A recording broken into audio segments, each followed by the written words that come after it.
Hello everyone and welcome back to Nightmare Tales. I know many of you use these videos to fall asleep, so before you drift off, I'd love it if you could leave a comment letting me know where you're listening from around the world. Also, don't forget to like and subscribe if you're enjoying this video. The first night in my new apartment, I convinced myself the sounds were just the building settling. By the third night I knew better. There's a difference between the random creaks of an aging structure and the deliberate, measured cadence of footsteps. Someone or something was pacing the hallway outside my door at 21:13. Not that the building manager would admit it. "You're the only tenant on the 7th floor, Mr. Hayes," she had assured me with that plastic smile when I signed the lease. "Perfect privacy, just as you requested." She'd handed me the keys with a flourish, as if bestowing a gift rather than closing a transaction on the cheapest unit in the complex. The isolation had been the selling point. After my divorce, I craved anonymity, a place where I could rebuild without the constant reminder of failure pressing in from all sides. The 7th floor of Blackwood apartment sat at the end of a neglected cul-de-sac, far enough from downtown to be affordable, but close enough that I could still make my shifts at the hospital without much commute. The building itself was a relic from the 1930s, all Art Deco details worn down by decades of neglect, with more empty units than occupied ones. That first week I attributed the sounds to imagination, the mind's way of filling silence with familiar patterns. But as October bled into November, the noises grew more distinct. The footsteps acquired a personality, sometimes hurried, as if late for an appointment, other times slow and ponderous, pausing occasionally outside my door before continuing down the corridor toward the emergency stairs that hadn't been used in years. Judging by the rust on the push bar, I began documenting the occurrences in my phone's notes app. It helped maintain some illusion of control of rational analysis. Midnight to 1 a.m. was usually quiet. The activity began around 130, reached its peak at 215 and tapered off by 3. The pattern repeated with enough consistency that I found myself waking just before it started, my body developing a new circadian rhythm around the disturbances. The whispering started during the third week. I first noticed it on a Tuesday night. While drifting between sleep and wakefulness, the voices, at least 3 distinct tones, conversed in hushed urgency right outside my door. I couldn't make out words, just the rhythmic rise and fall of conspiratorial exchange. My mouth went dry as I strained to listen. The bed sheets wrapped around my fists in unconscious tension. The first time I investigated, I spent 5 minutes building up the courage to open the door. The brass knob felt ice cold against my palm as I turned it with excruciating slowness, trying to minimize any sound. When I finally yanked the door open, the hallway stretched empty in both directions, the vintage wall sconces casting pools of anemic yellow light across faded carpet.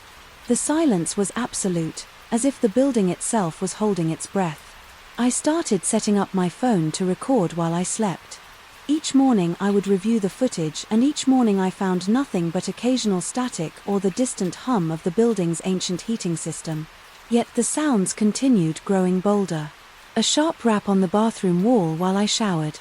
3 quick knocks against the living room ceiling at precisely 2:33 a.m. The dragging scrape of what sounded like furniture being rearranged in the supposedly vacant apartment above mine. The fingerprints were what finally broke me. I noticed them one morning as I was leaving for work, smudges on the inside door knob that caught the light at just the right angle. At first, I assumed they were mine, though I couldn't recall touching the door with dirty hands. But upon closer inspection, they were too small. The pattern all wrong. They circled the knob completely as if someone had gripped it from behind for hours, fingers gradually sliding down the metal. As they stood there waiting, my heart hammered against my ribs as I studied those ghostly whirls. The implicit action sent a wave of nausea rolling through my stomach. Something had been inside my apartment while I slept. The violation of that thought crawled across my skin like insects. I changed the locks that afternoon, paying extra for a rush installation from a locksmith who looked at me with barely concealed judgment.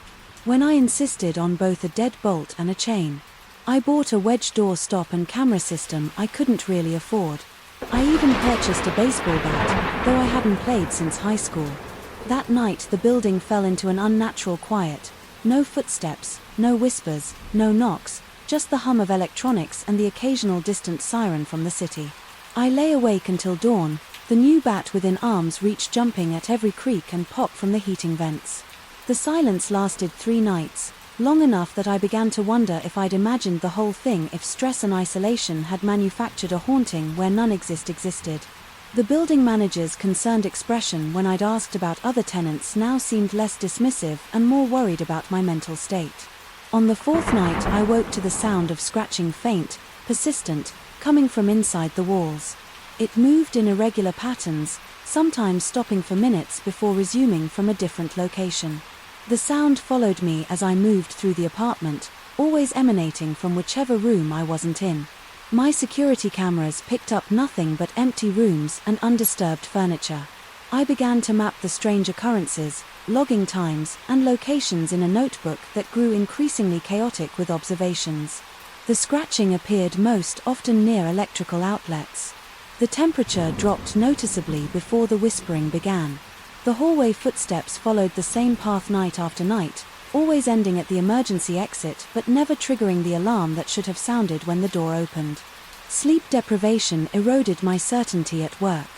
I caught myself zoning out during patient handovers, my mind replaying the previous night's disturbances on loop.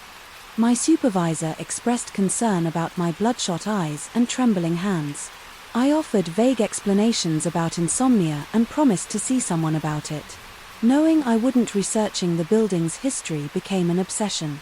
I dug through microfiche at the public library, scrolled through decades of local newspaper archives, even reached out to a local historian who specialized in the city's architecture.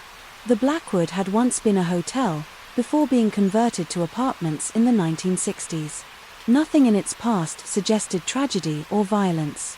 No suicides, no murders, no mysterious disappearances that might explain a haunting. The only oddity was a brief mention in the 1974 article about the building's renovation. The 7th floor had been closed for remodeling that was never completed. According to the piece, residents had complained about disturbances that the owner attributed to structural issues requiring attention. The floor had remained vacant until the current management company purchased the building in 2018. I confronted the building manager with this information. Her smile faltered as I pressed for details about the 7th floor's history. She eventually admitted that I wasn't the first tenant to report strange occurrences, but insisted they were just old building problems that maintenance was addressing. When I asked why the rent was so much lower than comparable units, she changed the subject. The night after our conversation, I returned to find my apartment door slightly ajar. I was certain I'd locked. It had developed an almost compulsive habit of checking the lock 3 times before leaving. My heart pounded as I nudged the door open with my foot bat raised defensively. Everything looked undisturbed at first glance, but as I moved through the rooms, small discrepancies emerged. My toothbrush had been moved to the opposite side of the sink, books on the shelf had been rearranged. Their spines no longer aligned. The photo of my ex-wife and me, the one I kept meaning to put away but never did, had been turned face down. Most disturbing of all, my notebook detailing the disturbances lay open on the kitchen counter, though I distinctly remembered placing it in my bedside drawer. Someone had added a single line in handwriting, not my own. "We were here first." My hands trembled so violently I could barely dial my brother's number. The call went to voicemail. I tried a friend, next then another, growing increasingly desperate as each call went unanswered. It was as if the world beyond my apartment had ceased to exist, leaving me alone with whatever presence had invaded my home. That night, I barricaded myself in the bedroom, pushing the dresser against the door and wedging chairs under both window locks. The bat lay across my lap as I sat on the edge of the bed. Light on television droning at low volume, anything to fill the silence with human sounds. At precisely 2:13 a.m. the power went out. The sudden darkness hit like a physical blow. The emergency lights in the hallway should have activated, but not even their faint glow seeped under my door. The darkness was absolute, a void that pressed against my eyeballs with tangible weight. My breath came in shallow gasps as I fumbled for my phone. The screen illuminated with pain-F brightness, the battery at 177%. I activated the flashlight function and swept the beam around the room. The familiar contours of furniture offered momentary comfort until the light caught something that didn't belong, a handprint on the ceiling directly above my bed. As my gaze fixed on that impossible mark, the first knock came not from the hallway or the walls, but from inside my closet. I froze, muscles locked in primal terror. The second knock followed, then a third, establishing a steady rhythm that matched my racing heartbeat. The closet door began to rattle in its frame, the cheap wood flexing inward as if under tremendous pressure. My throat constricted. I tried to call out to demand identification from whatever lurked behind that thin barrier, but produced only a strangled whimper. The rational part of my brain insisted. No one could have gotten into the closet. I would have seen them. The primal part knew better. The pounding accelerated the door, shuttering with each impact. Then, as suddenly as it began, it stopped. The silence stretched for 3 agonizing seconds before being broken by the soft click of the closet latch releasing. The door swung open with excruciating slowness, revealing nothing but hanging clothes and stacked storage boxes. My phone's light illuminated every corner, confirming the emptiness. I exhaled shakily, wondering if the wind from the building's ventilation system could have the whispers erupted from all directions simultaneously. Dozens of overlapping voices hissing unintelligible words from inside the walls, above the ceiling, beneath the floorboards. The temperature plummeted. My exhaled breath suddenly visible in the beam of light. The dresser blocking my bedroom door began to slide with a grinding screech pushed by an unseen force. I scrambled backward until I hit the headboard phone, clutched in a death grip. As I swept the light frantically around the room, the battery indicator flashed red, 15%, then 14%, the power draining at an impossible rate. The voices grew louder, almost, but not quite, resolving into comprehensible speech. As the dresser completed its journey across the floor, the doorknob began to turn. I watched paralyzed, as it rotated completely to the left then to the right, testing the mechanism, finding it unlocked. The door began to open. My phone died. In the perfect darkness that followed, I heard footsteps enter my room, multiple sets approaching from different angles. The mattress depressed slightly as weight settled at its foot. The air grew thick, with the scent of dust in something older, like paper, left too long in a damp basement. A hand brushed my ankle. I broke, then lunging blindly across the bed, swinging the bat in wild arcs that connected with nothing but air. I collided with the wall, then reoriented myself and charged toward where I remembered the door being. My shoulder slammed into the frame. As I stumbled into the hallway, the emergency lights flickered weakly, revealing empty space in both directions. I ran toward the stairs, bare feet slapping against cold tile behind me. A chorus of footsteps gave pursuit, gaining ground. With each stride, I hit the stairwell door at full speed, nearly pitching headlong down the concrete steps. I descended in a controlled fall, one hand on the railing, the other still gripping the bat above me. The door slammed open again. The footsteps, now a thundering cascade. The lobby stretched before me like salvation, its glass doors offering a view of streetlights and passing cars.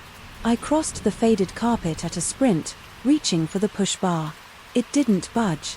I slammed against it again, then tried pulling instead of pushing. The doors remained immovable, as solid as the wall around them.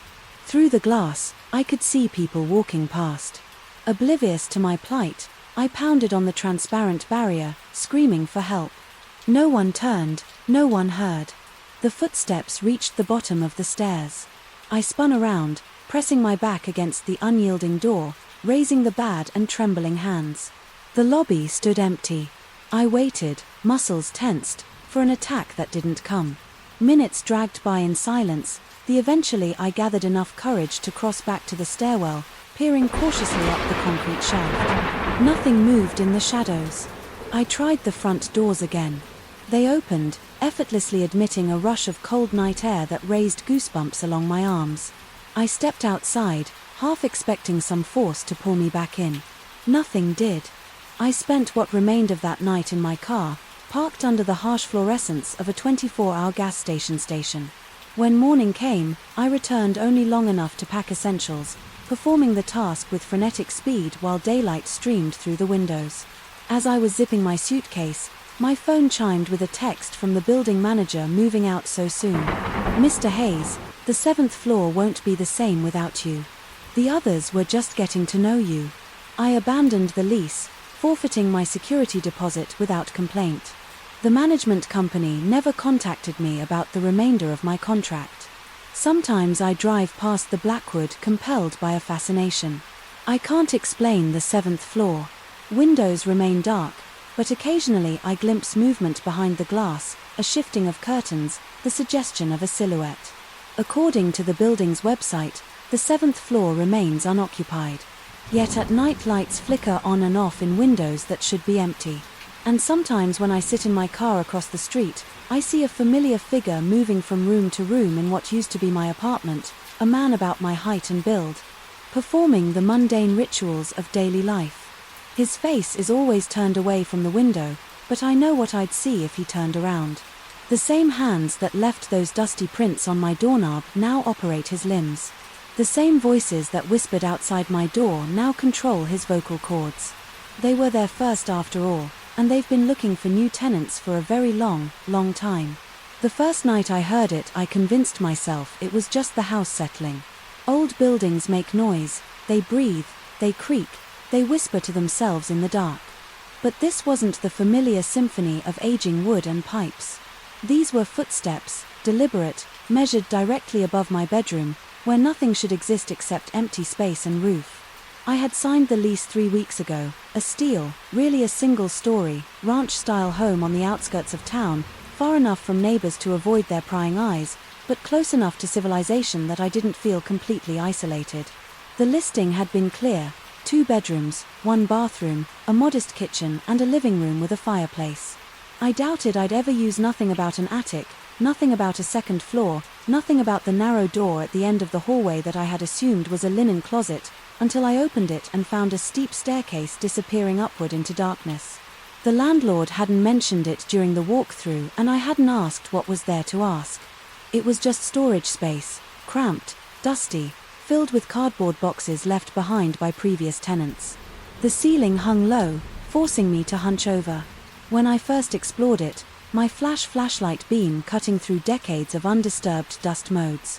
I closed the door and promptly forgot about it. I had no need for extra storage. My life fit neatly into the spaces below until the footsteps started. That first night I lay rigid in my bed, eyes fixed on the ceiling, tracking the slow movement above, heel to toe, pacing the length of my bedroom, back and forth, back and forth. Each step was light but distinct, like someone trying not to be heard but unable to become completely silent. Between footfalls came another sound, the soft scrape of something heavy being dragged across the floor. My rational mind scrambled for explanations: raccoons, squirrels, maybe even a stray cat that had somehow found its way in. But the movements were too deliberate, too measured for an animal and too heavy. The next morning I climbed the stairs to the attic, my heartbeat quickening. With each step dust covered everything in an undisturbed blanket. The boxes sat exactly as I had seen them weeks before. Nothing had been moved. No tracks marked the floor, no signs of life disturbed the stillness. I told myself I had dreamed it until it happened again the following night and the night after that. Each time the same pattern, footsteps crossing back and forth, the occasional scrape of something being moved, all directly above my bed each morning. The attic looked untouched, pristine in its abandonment by the 5th night's sleep. Deprivation had frayed my nerves raw. I lay awake until 3 a.m., ears straining for the first footfall. When it came, I bolted upright, sweat beating on my forehead, despite the cool air. I grabbed the baseball bat I'd started keeping beside my bed and stalked through the house, flipping on every light. As I went, the door to the attic stairwell seemed to loom larger than before. I threw it open and charged up the stairs. Bat raised adrenaline, drowning out my fear. The attic was empty, silent, undisturbed. I moved between the stacks of boxes, checking corners, measuring the space with my eyes. It was too small for anyone to hide, effectively too cramped for the pacing. I'd heard the ceiling hung so low that even I, at an average height, couldn't stand straight. No one could walk normally up here. I spent an hour examining every inch before retreating downstairs, locking the attic door behind me. The footsteps didn't return that night, but they came back the next, louder than before, this time accompanied by something new, a soft thump like something being dropped, followed by a sound. I couldn't quite identify, something between a sigh and a whisper. I stopped using my bedroom, moved to the couch in the living room as far from the attic stairs as possible. Sleep came in fitful bursts, my body jerking awake at the slightest sound from above. Because now the sounds weren't confined to the space above my former bedroom. They migrated throughout the attic from one end to the other. Restless and increasingly bold, I convinced a friend to stay over, hoping for validation, asked casually if he heard anything strange during the night. He slept soundly, reported nothing unusual in the morning, and looked at me with barely concealed concern when he saw the dark circles under my eyes, the tremor in my hands, as I poured coffee. I didn't mention the ATCT to him. How could I explain that a space too small for human movement somehow contained human footsteps, that boxes sat undisturbed despite sounds of furniture being dragged, that I was slowly coming undone because of what might be nothing more than the house settling? After 2 weeks I couldn't stand it anymore. I instead called a padlock on the attic door, not to keep whatever was up there contained, but to prove to myself that nothing was accessing the space. I checked the windows in the attic. All were painted shut, sealed tight. For what looked like decades, no entry point existed except the stairs. That night the sounds were muffled, but unmistakable. Footsteps, movement, and something new, a rhythmic tapping, like fingers drumming impatiently against wood. My skin crawled with each tap, each footfall. My mouth went desert, dry, my heart hammering so hard I could feel it in my throat. Morning revealed the padlock intact, undisturbed. But when I ventured up into the attic, cold dread pulled in my stomach. The boxes had been moved, not dramatically, not thrown around or opened, but rearranged in subtle ways. A stack that had been against the north wall now stood 3 feet to the left. Boxes that had been stacked 3 high were now in rows of 2. I told myself I was mistaken. Memory is fallible. Stress distorts perception. I took photos of the attic with my phone before leaving for work, determined to document any future changes the next morning. The photos didn't match the arrangement I found. Boxes had migrated again this time. More significantly, one was open. Its contents, old books from the look of it, spilled across the floor.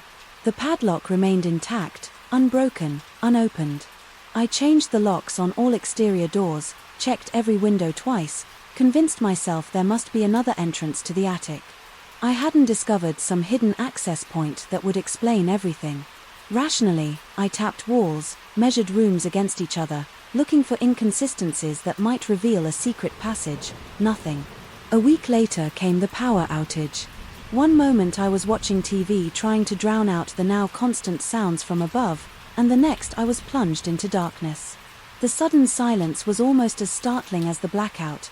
No TV, no refrigerator hum, no air conditioning, and, for a moment, no footsteps from above. I fumbled for my phone, turning on its flashlight. The circuit breaker was in the hallway that led to the attic stairs. I'd been avoiding that hallway after dark, taking the long way around through the kitchen when I needed to use the bathroom at night. Now I had no choice. My breathing came in short, shallow bursts as I made my way down the hall, phone extended before me like a ward against the darkness. The beam of light bounced with my trembling hand, creating monstrous shifting shadows on the walls. The hair on the back of my neck stood on end, my skin prickling with the certainty that I was being watched. The circuit break panel was just beside the attic door. As I reached for it, a sound from above froze me in place. Not footsteps this time, but a single heavy thud directly above, as if something had fallen or jumped down. I looked up reflexively, then back at the attic door. The padlock was still in place, but something about the door itself seemed wrong. It took my panicked brain a moment to process what I was seeing. The door was ajar, not fully open but cracked about an inch, despite the secured lock, a physical impossibility. Before I could react, movement caught my eye. My flashlight beam had wandered to the stairs, visible through the gap in the door. There, halfway up, stood a silhouette, human-shaped but wrong, somehow too thin too. Still it stood motionless, watching me. I couldn't make out features, just the outline against the deeper darkness beyond. My light seemed to stop at its edges. Unable to illuminate details, my lungs seized, my heart stuttered to a stop, then exploded into a frantic rhythm. I couldn't move, couldn't speak, could barely think past the primal terror flooding my system. The figure didn't move either. Just watched, waited. The silence stretched between us, heavy with implications I wouldn't process. I blinked. It was gone. Not as if it had moved away.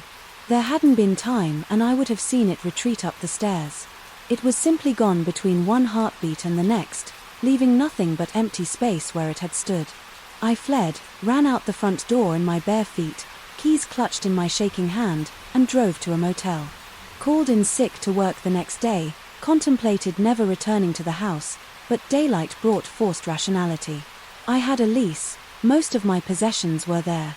I couldn't afford to break the agreement and find a new place, and maybe, just maybe, I was experiencing some sort of stress-induced hallucination. Sleep deprivation does strange things to the mind. I knew that I returned mid-morning, sunlight streaming through every window I could uncover. The house looked ordinary, unthreatening. The attic door was closed, the padlock secure, no gap, no sign. It had ever been ajar. But when I climbed the stairs to check my carefully arranged photo, graphic evidence rendered moot because the attic had been transformed. Every box was open, contents strewn across the floor, old clothes, books, papers, photographs of people I didn't recognize, decades of abandoned possessions scattered like the aftermath of a frantic search. In the center of the chaos, one item stood out, a small wooden box I hadn't seen before, positioned precisely in the middle of the floor, directly above where my bed had been open, empty. Waiting, I approached it cautiously, the floorboards creaking beneath my weight. The box was old, hand-carved, with intricate patterns that made my eyes hurt if I looked at them too long. Inside was a folded piece of paper yellowed with age. My hands shook as I unfolded it, revealing a floor plan of the house, my house, drawn in faded ink, but not as it was now. The drawing showed a larger structure, with rooms that didn't exist, hallways that led nowhere in the current layout, and notes scribbled in margins. In a cramped hand I could barely decipher. The compression is successful. Space folds upon itself when unobserved. The rooms exist simultaneously, with and without. The entity remains contained, but aware it watches through the thinned barriers. Do not acknowledge its presence, do not let it know you can perceive it. Above all, do not unlock the door. I dropped the paper, backing away until I hit the wall because I had unlocked the door, hadn't I? Not the physical padlock, but something else, some barrier between what should and shouldn't be. By acknowledging the sounds, by searching for explanations, by looking directly at what stood on the stairs, I had unlocked something. I sleep in my car most nights, now return to the house only during daylight hours and never venture near the attic. The landlord won't let me break the lease without losing my security deposit, and I can't afford that. So I stay in a limited capacity watching the house. Watch me. The footsteps have stopped. The house is silent at all hours. The attic door remains closed, padlocked, undisturbed. But sometimes when I force myself to sleep in the house, on the couch, lights blazing, I wake to find things moved. Nothing dramatic. A book placed on a different shelf, a cup migrated from cabinet to countertop, my keys 6 in from where I left them, and recently something new has started. My phone fills with pictures. I never took dozens each night, all of empty hallways, vacant rooms, unoccupied spaces in my house, except when I look closely, they're not quite empty. In the corner of each frame, just barely visible, stands a silhouette watching, waiting, getting closer each time. I don't know how much longer I can stay here, but I'm increasingly uncertain that leaving would solve anything, because I'm beginning to suspect that whatever was contained in the attic isn't bound to the house anymore. I think it's bound to me now. And the most terrifying part, sometimes I catch myself pacing back and forth, heel to toe, as if measuring a space much smaller than the room I'm in, as if I'm the one being compressed, now folded into something that exists both here and not here. I've started avoiding mirrors. I'm afraid of what might be looking back. The old floorboards creaked under my weight as I followed Mrs. Blackwood through the dimly lit corridor of Raven's Rest. Something about the air felt wrong, heavy and stagnant, as if it had been trapped inside these walls for centuries. The proprietor's practiced smile never reached her eyes as she handed me the antique brass key to room 7. Her fingertips unnaturally cold against my palm. "Remember, Mr. Evans?" she said, her voice barely above a whisper. "The second floor is closed for renovations. Under no circumstances should guests attempt to go upstairs." Her eyes lingered on mine a moment too long before she turned away, leaving me alone with my luggage and an inexplicable chill that had nothing to do with the autumn weather outside. I'd found Raven Rest online while searching for accommodations off the beaten path for my writing. Sabbatical, somewhere quiet, somewhere with character, the Victorian mansion turned in boasted 300 years of history in the small coastal town of Blackwater Cove. The rates were surprisingly reasonable and the promise of solitude exactly what I needed to finally finish my novel.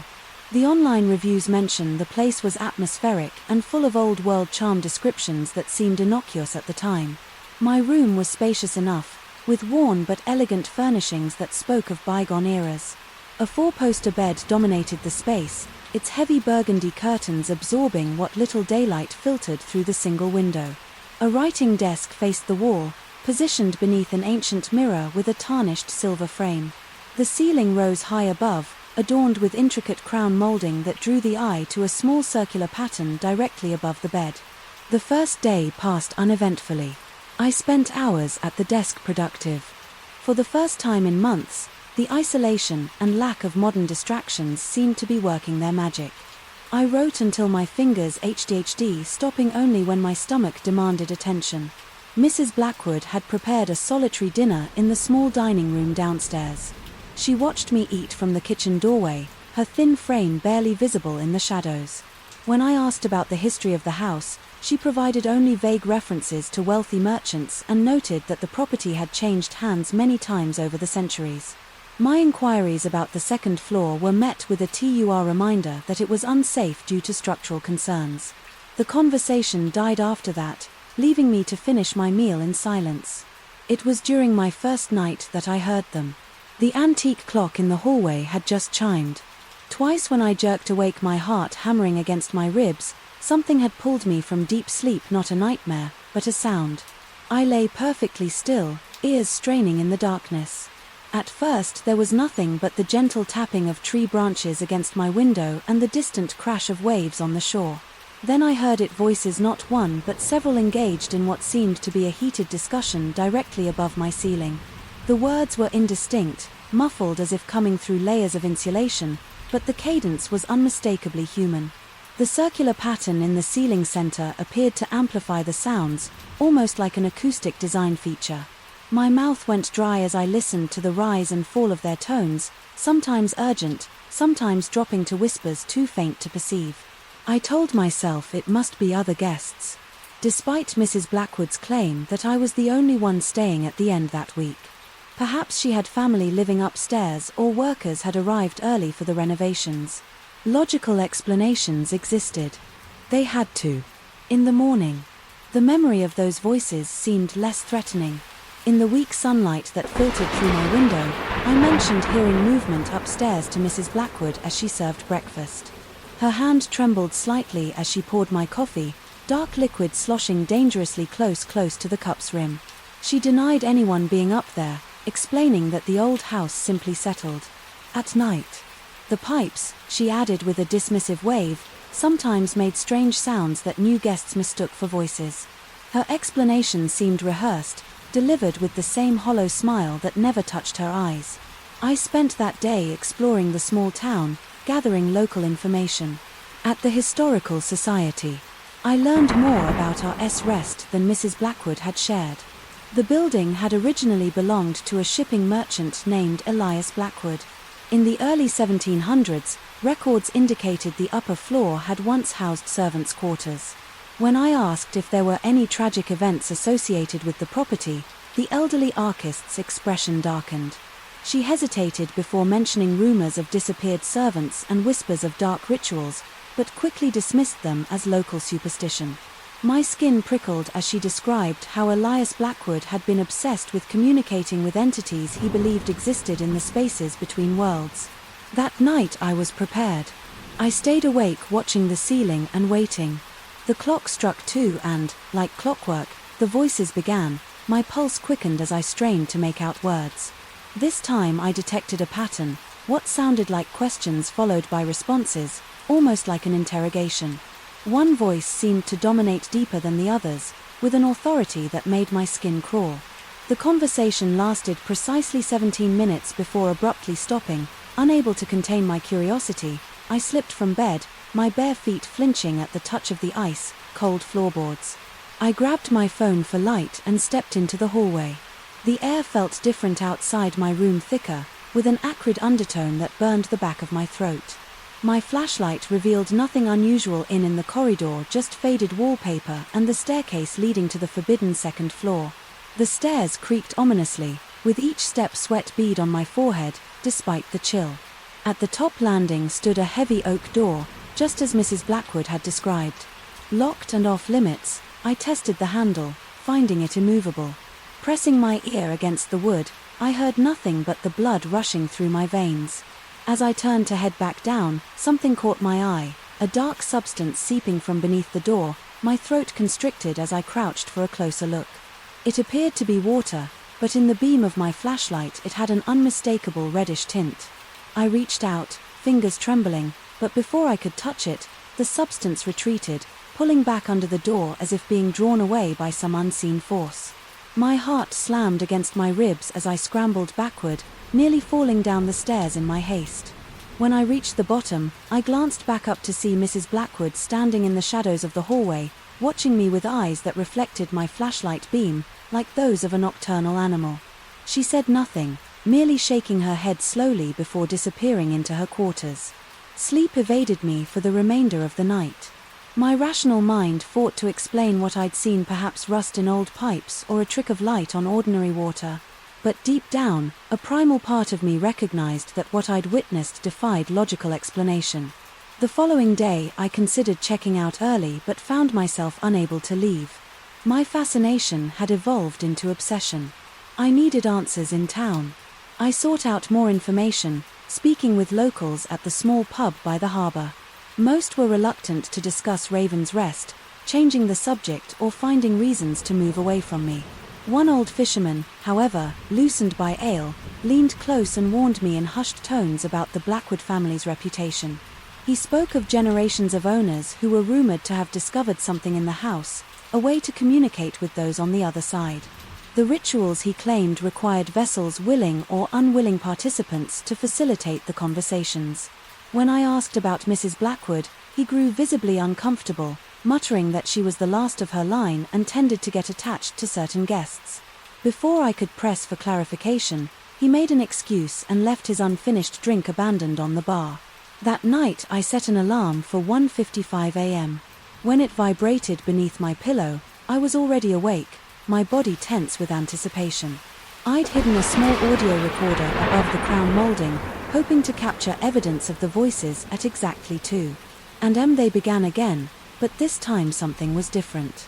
Among the usual indistinct murmurs, I clearly heard my own name spoken, not once, but repeatedly.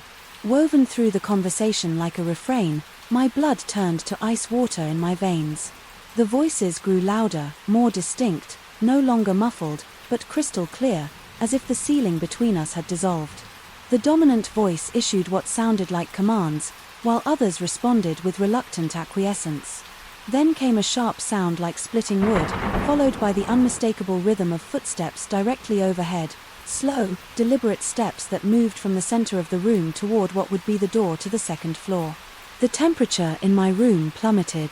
My breath clouded in front of my face as I watched frost patterns form on the mirror. The footsteps stopped, and in the silence that followed I heard a new sound, the slow turn of a key in a lock. Paralyzed with fear, I stared at my room door, expecting it to swing over at any moment. Instead, there came a scraping noise from above, followed by a thud in the hallway outside my room. Something was coming down the stairs. My instincts screamed for me to flee, but my limbs refused to obey. The footsteps reached the bottom of the stairs and paused. Then slowly they approached my door. A shadow appeared in the gap beneath it, blocking the faint light from the hallway. The brass door knob turned slowly back and forth, testing I had locked it. I was certain I had locked it, yet the mechanism clicked and the door began to open. Inward, cold air rushed into the room, carrying with it the scent of salt water and decay. I finally broke free from my paralysis, scrambling backward until I hit the headboard, my heart threatening to burst from my chest. The door opened, fully revealing not Mrs. Blackwood but an empty hallway. The air shimmered like heat waves rising from summer pavement, distorting my view. As I watched, unable to look away, the shimmer coals forming the vague outline of a human figure, transparent but undeniably present. A voice filled the room, the dominant one from upstairs, though the apparition had no visible mouth. It called me by name, claiming they had been waiting for someone receptive, someone who could hear them. They needed a new vessel, it explained, as Mrs. Blackwood had grown too frail for their purposes. I was ideal, sensitive enough to perceive them, isolated enough that no one would miss me immediately. The longer I stayed, the stronger their connection to me would become, until I could serve as their bridge to the physical world. In that moment I understood why Mrs. Blackwood had seemed so hollow, so empty behind her eyes. How many years had she served as their conduit? How much of her original self remained? The figure began to advance toward my bed. My muscles screamed as I forced myself to move, lunging for the window. The latch was stiff with age, but terror lent me strength. As the cold presence reached the foot of my bed, I finally forced the window open and launched myself through it, caring nothing for the fact that I was on the ground floor but could have been much higher. I hit the damp earth with a jarring impact, rolled to my feet and ran behind me. Voices called not just one now, but many, a chorus of entreaties and threats that pursued me down the gravel drive. I didn't stop running until I reached the town, collapsing on the steps of the closed gas station, trembling violently in the night air. I never returned to Raven's Rest for my belongings. I called the local sheriff from a motel 30 m away, inventing a family emergency to explain my abrupt departure. They retrieved my laptop and clothes, though Mrs. Blackwood reported that my audio recorder couldn't be found. That was 3 months ago. I've moved twice since then, changing states, changing jobs, doing everything possible to put distance between myself and Blackwater Cove. But distance isn't enough. Every night, around 2 a.m., I wake to the sound of whispers, faint but growing clearer with each passing week. Sometimes, in the moments between sleep and wakefulness, I see frost patterns forming on my bedroom mirror. The dreams are the worst vivid scenes where I'm back at Raven's Rest, but I'm not myself anymore. I watch through my own eyes as my body moves of its own accord, walking the halls, speaking words that aren't mine to visitors who look just as I once did, tired travelers seeking solitude, unaware of what waits for them upstairs. I've started leaving the television on all night. I've tried sleeping pills, white noise machines, even soundproofing my bedroom walls. Nothing helps. They've established a connection, just as they said they would, and I fear it's only a matter of time before the whispers become clear enough for me to understand what they're asking of me. Before I find myself answering back, and the first time I found the bowl on the roof, I told myself it was just stress-induced forgetfulness. By the 5th time I knew something else was happening in my new home, something that defied explanation. My hands trembled as I held the ceramic bowl, its intricate blue patterns seeming to shift under the dim hallway light. My late uncle's prized possession shouldn't have been able to migrate through locked doors, and certainly not onto the slanted roof outside my bedroom window.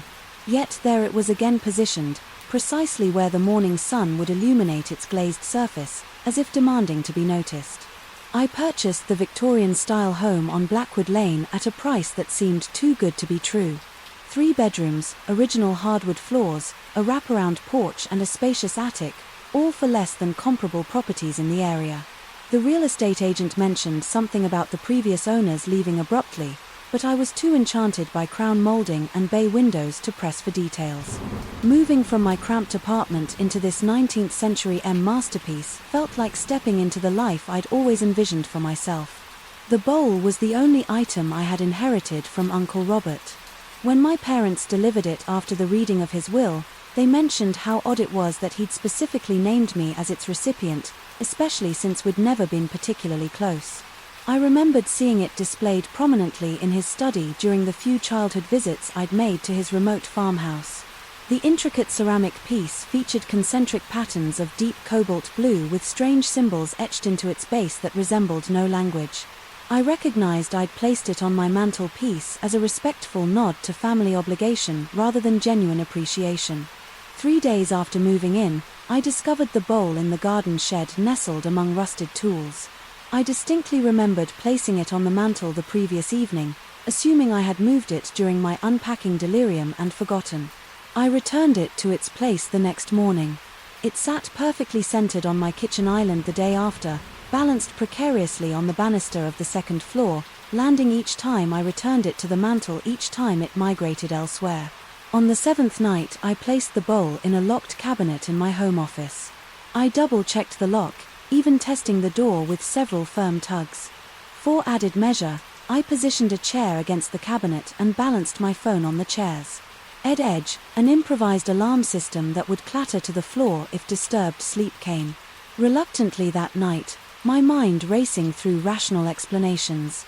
Perhaps the house was settling, causing imperceptible shifts that somehow unlocked the cabinet.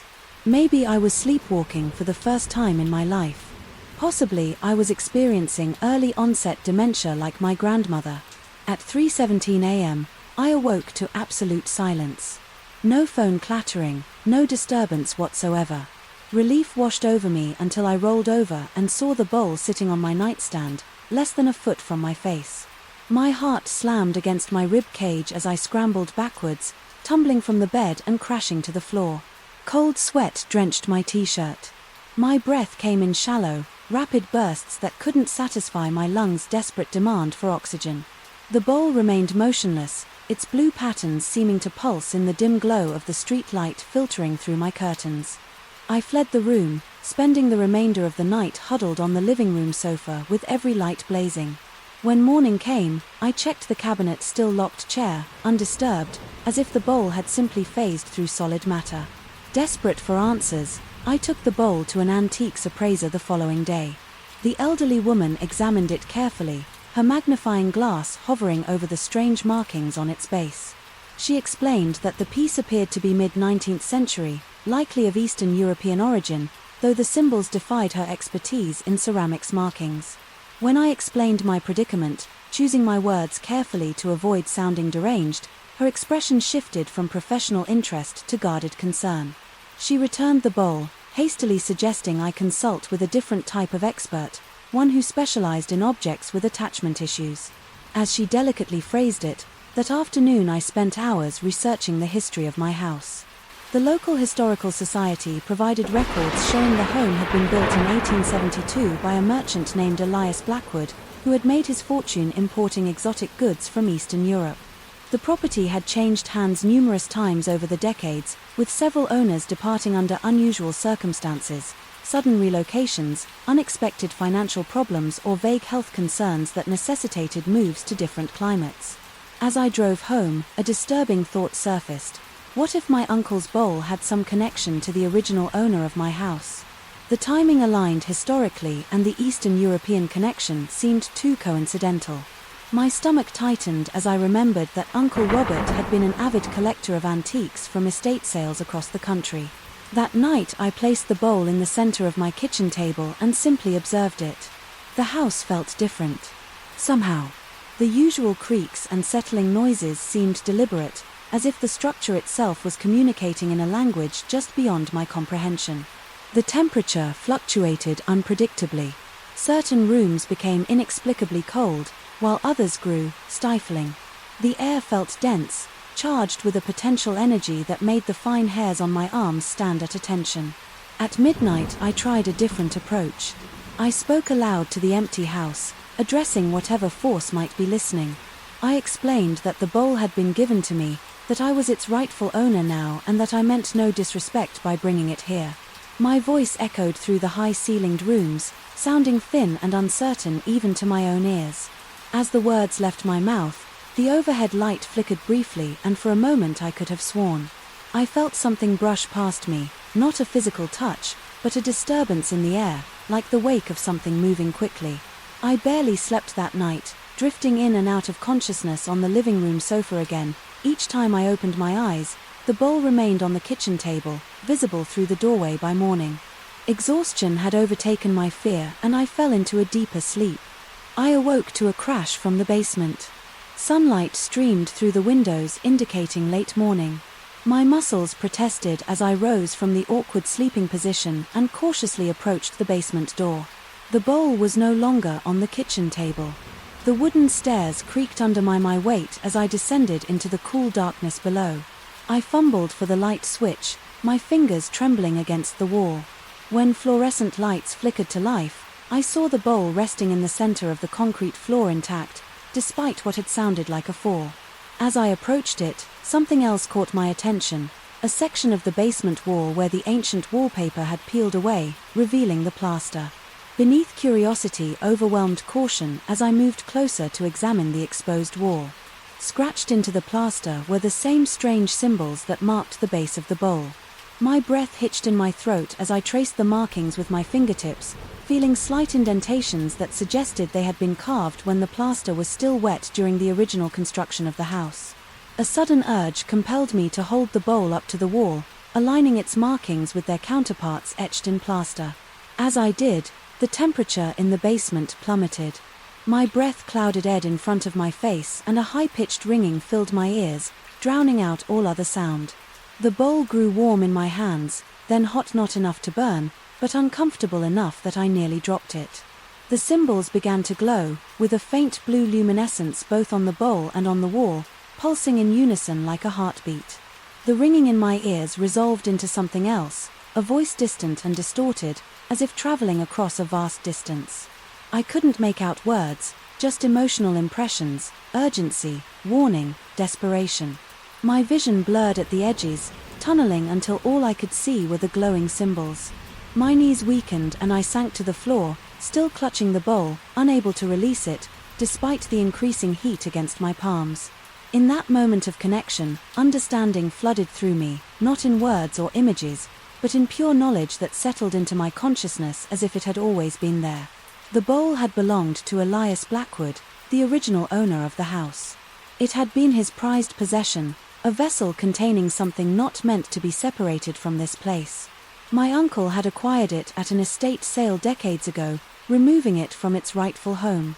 Now it was trying to return not merely to the house, but to something within the house, something hidden behind these walls. The revelation ended as suddenly as it began. The glowing symbols faded, the temperature normalized, and the bowl cooled in my hands. I remained on the basement floor gasping for breath, my heart pounding so violently I could feel my pulse in my temples. When I finally managed to stand on unsteady legs, I noticed something I had overlooked before, a thin seam in the wall outlining what appeared to be a small door or compartment. It took hours of careful work with tools from the shed to expose the hidden compartment without damaging the wall further. As night fell, I finally revealed a small cavity just large enough to hold the bowl. The interior was lined with the same symbols, creating a perfect nest for the ceramic piece. When I placed the bowl inside it, fit as if custom-made for this space, something shifted in the atmosphere of the house immediately, a releasing of tension I hadn't fully registered until it dissipated. The persistent sensation of being watched evaporated. The strange noises ceased. For the first time since moving in, I felt truly alone in the house. I sealed the compartment carefully, reapplying the wallpaper I had removed, though I considered plastering over it permanently. Something stopped me, perhaps the same intuition that had guided me through this strange experience. Instead, I made the compartment accessible but hidden, respecting whatever agreement seemed to have been reached. That night, I slept soundly in my bed, no longer fearing what I might find upon waking. The bowl remained in its proper place, not on my mantle, as I had originally intended, but where it truly belonged. Reunited with the house, it had never been meant to leave. In the weeks that followed, I researched more deeply into Elias Blackwood's history, discovering accounts of his interest in arcane practices and beliefs that would have scandalized Victorian society. The bowl, I suspected, had been part of some ritual or practice meant to protect the house or perhaps to protect others from something within the house, whatever its purpose. Restoring it to its original location had satisfied whatever force had been manipulating it. Occasionally I still hear unusual sounds in the night, not the disruptive crashes and movements from before, but soft, almost musical tones emanating from the basement. I've come to find them comforting rather than frightening. A reminder that my home harbors mysteries I may never fully comprehend. I've made peace with the knowledge that I don't truly own every aspect of this house. Some parts of it belong to history, to forces beyond my understanding. I am merely its current caretaker, preserving its secrets for whoever comes after me. The ceramic bowl taught me that some possessions aren't meant to be owned. They're meant to be returned. I still live in the house on Blackwood Lane. I've come to love it, despite, or perhaps because of, our unusual beginning.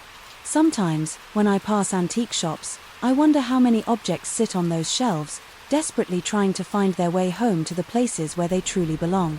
And sometimes in my dreams I see those strange symbols glowing blue in the darkness, no longer threatening but protective, standing guard over secrets best left undisturbed. The shadows in our apartment weren't just absences of light, they were presences. I noticed this my third night there, when the darkness pooled in corners seemed denser than simple shade should be, almost viscous in its stillness. That's when I first felt the weight of unseen eyes tracking my movements across the living room. A prickling sensation crawled up my spine as goosebumps erupted across my skin, but I dismissed it as new place jitters.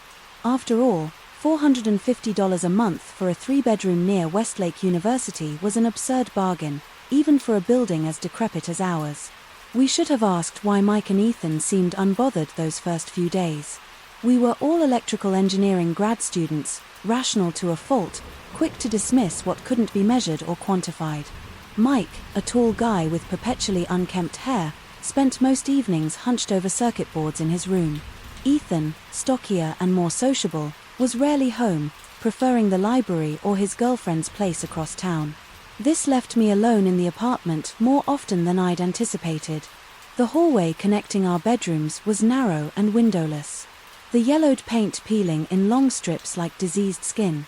12 doors lined this corridor, 3 bedrooms, a bathroom, linen, closet, pantry, and several storage spaces, all crammed together in what must have been a haphazard renovation of a once grand residence. I counted them obsessively that first week. A strange compulsion I couldn't explain. 12 doors, always 12. On the 5th night I woke at 3:17 a.m. to the unmistakable sound of a door slamming shut. My heart instantly kicked into a sprint, hammering against my ribs as I lay frozen under my sheets. The sound had come from the hallway, but both roommates were home and asleep. I strained my ears in the darkness, barely breathing, waiting for footsteps or voices that would indicate an intruder. Nothing came but silence, heavy and expectant. After 10 minutes of paralyzed listening, I forced myself to investigate. My mouth had gone desert, dry, each swallow painful. As I eased my bedroom door open, the hallway stood empty, all doors firmly closed. The air felt wrong, several degrees colder than it should have been, with a metallic tang that coated my tongue. I checked both roommates' rooms, finding them soundly asleep. Then verified every door and window was locked. Sleep eluded me until dawn painted my window grey over breakfast. I casually asked if anyone had gotten up during the night. Both shook their heads, exchanging puzzled glances. Ethan suggested old buildings settle in strange ways. Pipes knock, wood contracts. Mike nodded in agreement, mouth full of cereal. The matter was dismissed, but the incident marked the beginning of escalating disturbances. The random door slamming became regular. Always between 3 and 4 a.m. I jolt awake, heart racing, skin slick with cold sweat, only to find the hallway empty and all doors shut. My roommates complained of similar experiences, dark circles forming under their eyes as sleep became increasingly elusive. We blamed the building's age, the wind. Anything rational then came, the cold spots, pockets of frigid air that materialized in closed rooms, regardless of the thermostat setting. Walking through them felt like plunging into ice water, my breath clouding visibly.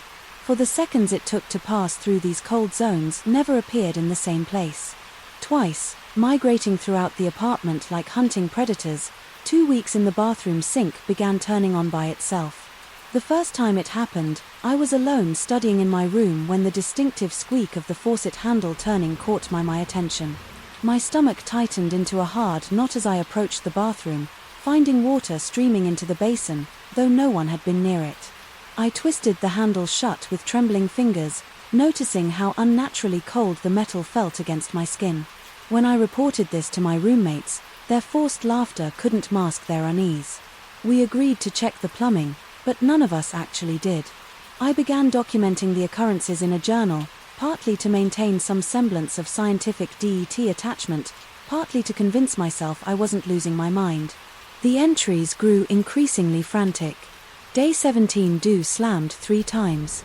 Last night, found kitchen chairs rearranged. This morning, Mike and Ethan deny moving them. Day 19, cold spot in my bedroom lasted over an hour. Temperature dropped to 46 degrees of, according to my thermometer, while the rest of the room remained at 68 degrees Fahrenheit impossible. Day 21, sink turned on twice. Second time water was scalding.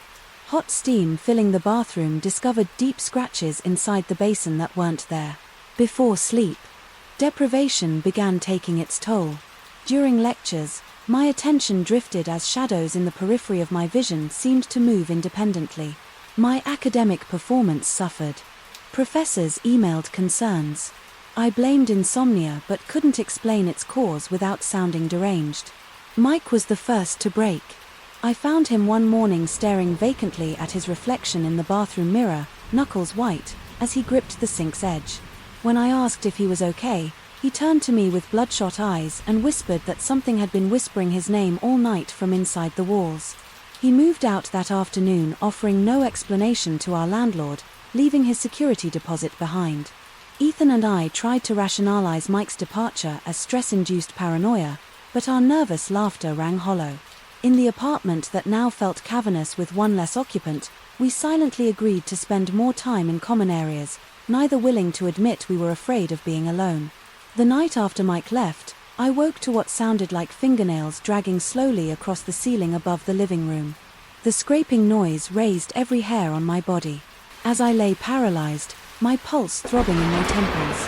The sound continued methodically back and forth, as if something was pacing above us, something heavy.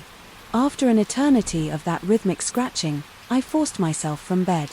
My legs nearly buckled as I stood, muscles weak. With fear, I found Ethan already in the hallway, face ashen in the dim light. Without speaking, we moved toward the living room, drawn by a compulsion stronger than our terror. The ceiling fan hung motionless, but even in the darkness we could see fresh scratches marring the blades, deep grooves carved into the wood as if by enormous claws. The switch remained in the off position. Neither of us had touched it. The scratching had stopped. The moment we entered the room, replaced by a silence so complete, it seemed to swallow all sound. We stood there breathing in shallow gasps, neither willing to speak.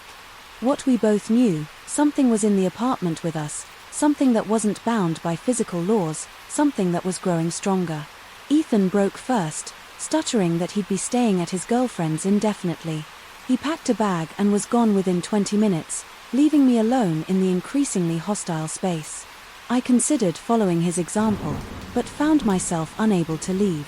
Whether from stubborn skepticism or morbid fascination, I needed to understand what was happening that night. I sat vigil in the living room, lights blazing, armed with a baseball bat and my journal. The apartment remained still until precisely 3:17 a.m. When the temperature plummeted so rapidly, my exhaled breath instantly fogged. The cold penetrated to my marrow as every door in the hallway began slamming in sequence, bang, bang, bang, like malevolent dominoes. I sat frozen muscles, locked with terror. As the slamming continued in perfect rhythm, my mind scrambled for rational explanations, pressure, differential wind patterns, but failed to produce anything convincing. Then, with a final thunderous slam, silence returned. The apartment resumed its normal temperature. So suddenly that sweat broke out across my skin with shaking legs. I forced myself into the hallway to investigate my baseball bat clutched in white-knuckled hands. I counted the doors as I passed them, a ritual that had become compulsive. 1, 2, 3, all the way to 12, all closed. But as I turned to retreat to the living room, a flicker of movement caught my eye at the hallway's end. There, where only a BL wall had stood before, was a 13th door. My heart stuttered in my chest as I stared at the impossibility before me. The door was ancient wood, blackened with age. Its surface, carved with symbols I couldn't recognize but instinctively understood, were malevolent. It hadn't been there minutes before, couldn't have been there. The building's architecture made such a door a physical impossibility. Beyond it should have been the sheer drop to the alley. 3 stories below I approached with unwilling steps drawn forward.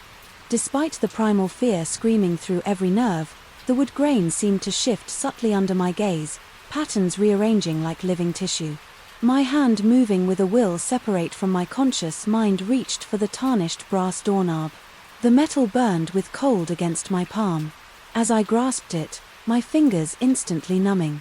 A low hum emanated from behind the door, rhythmic like breathing.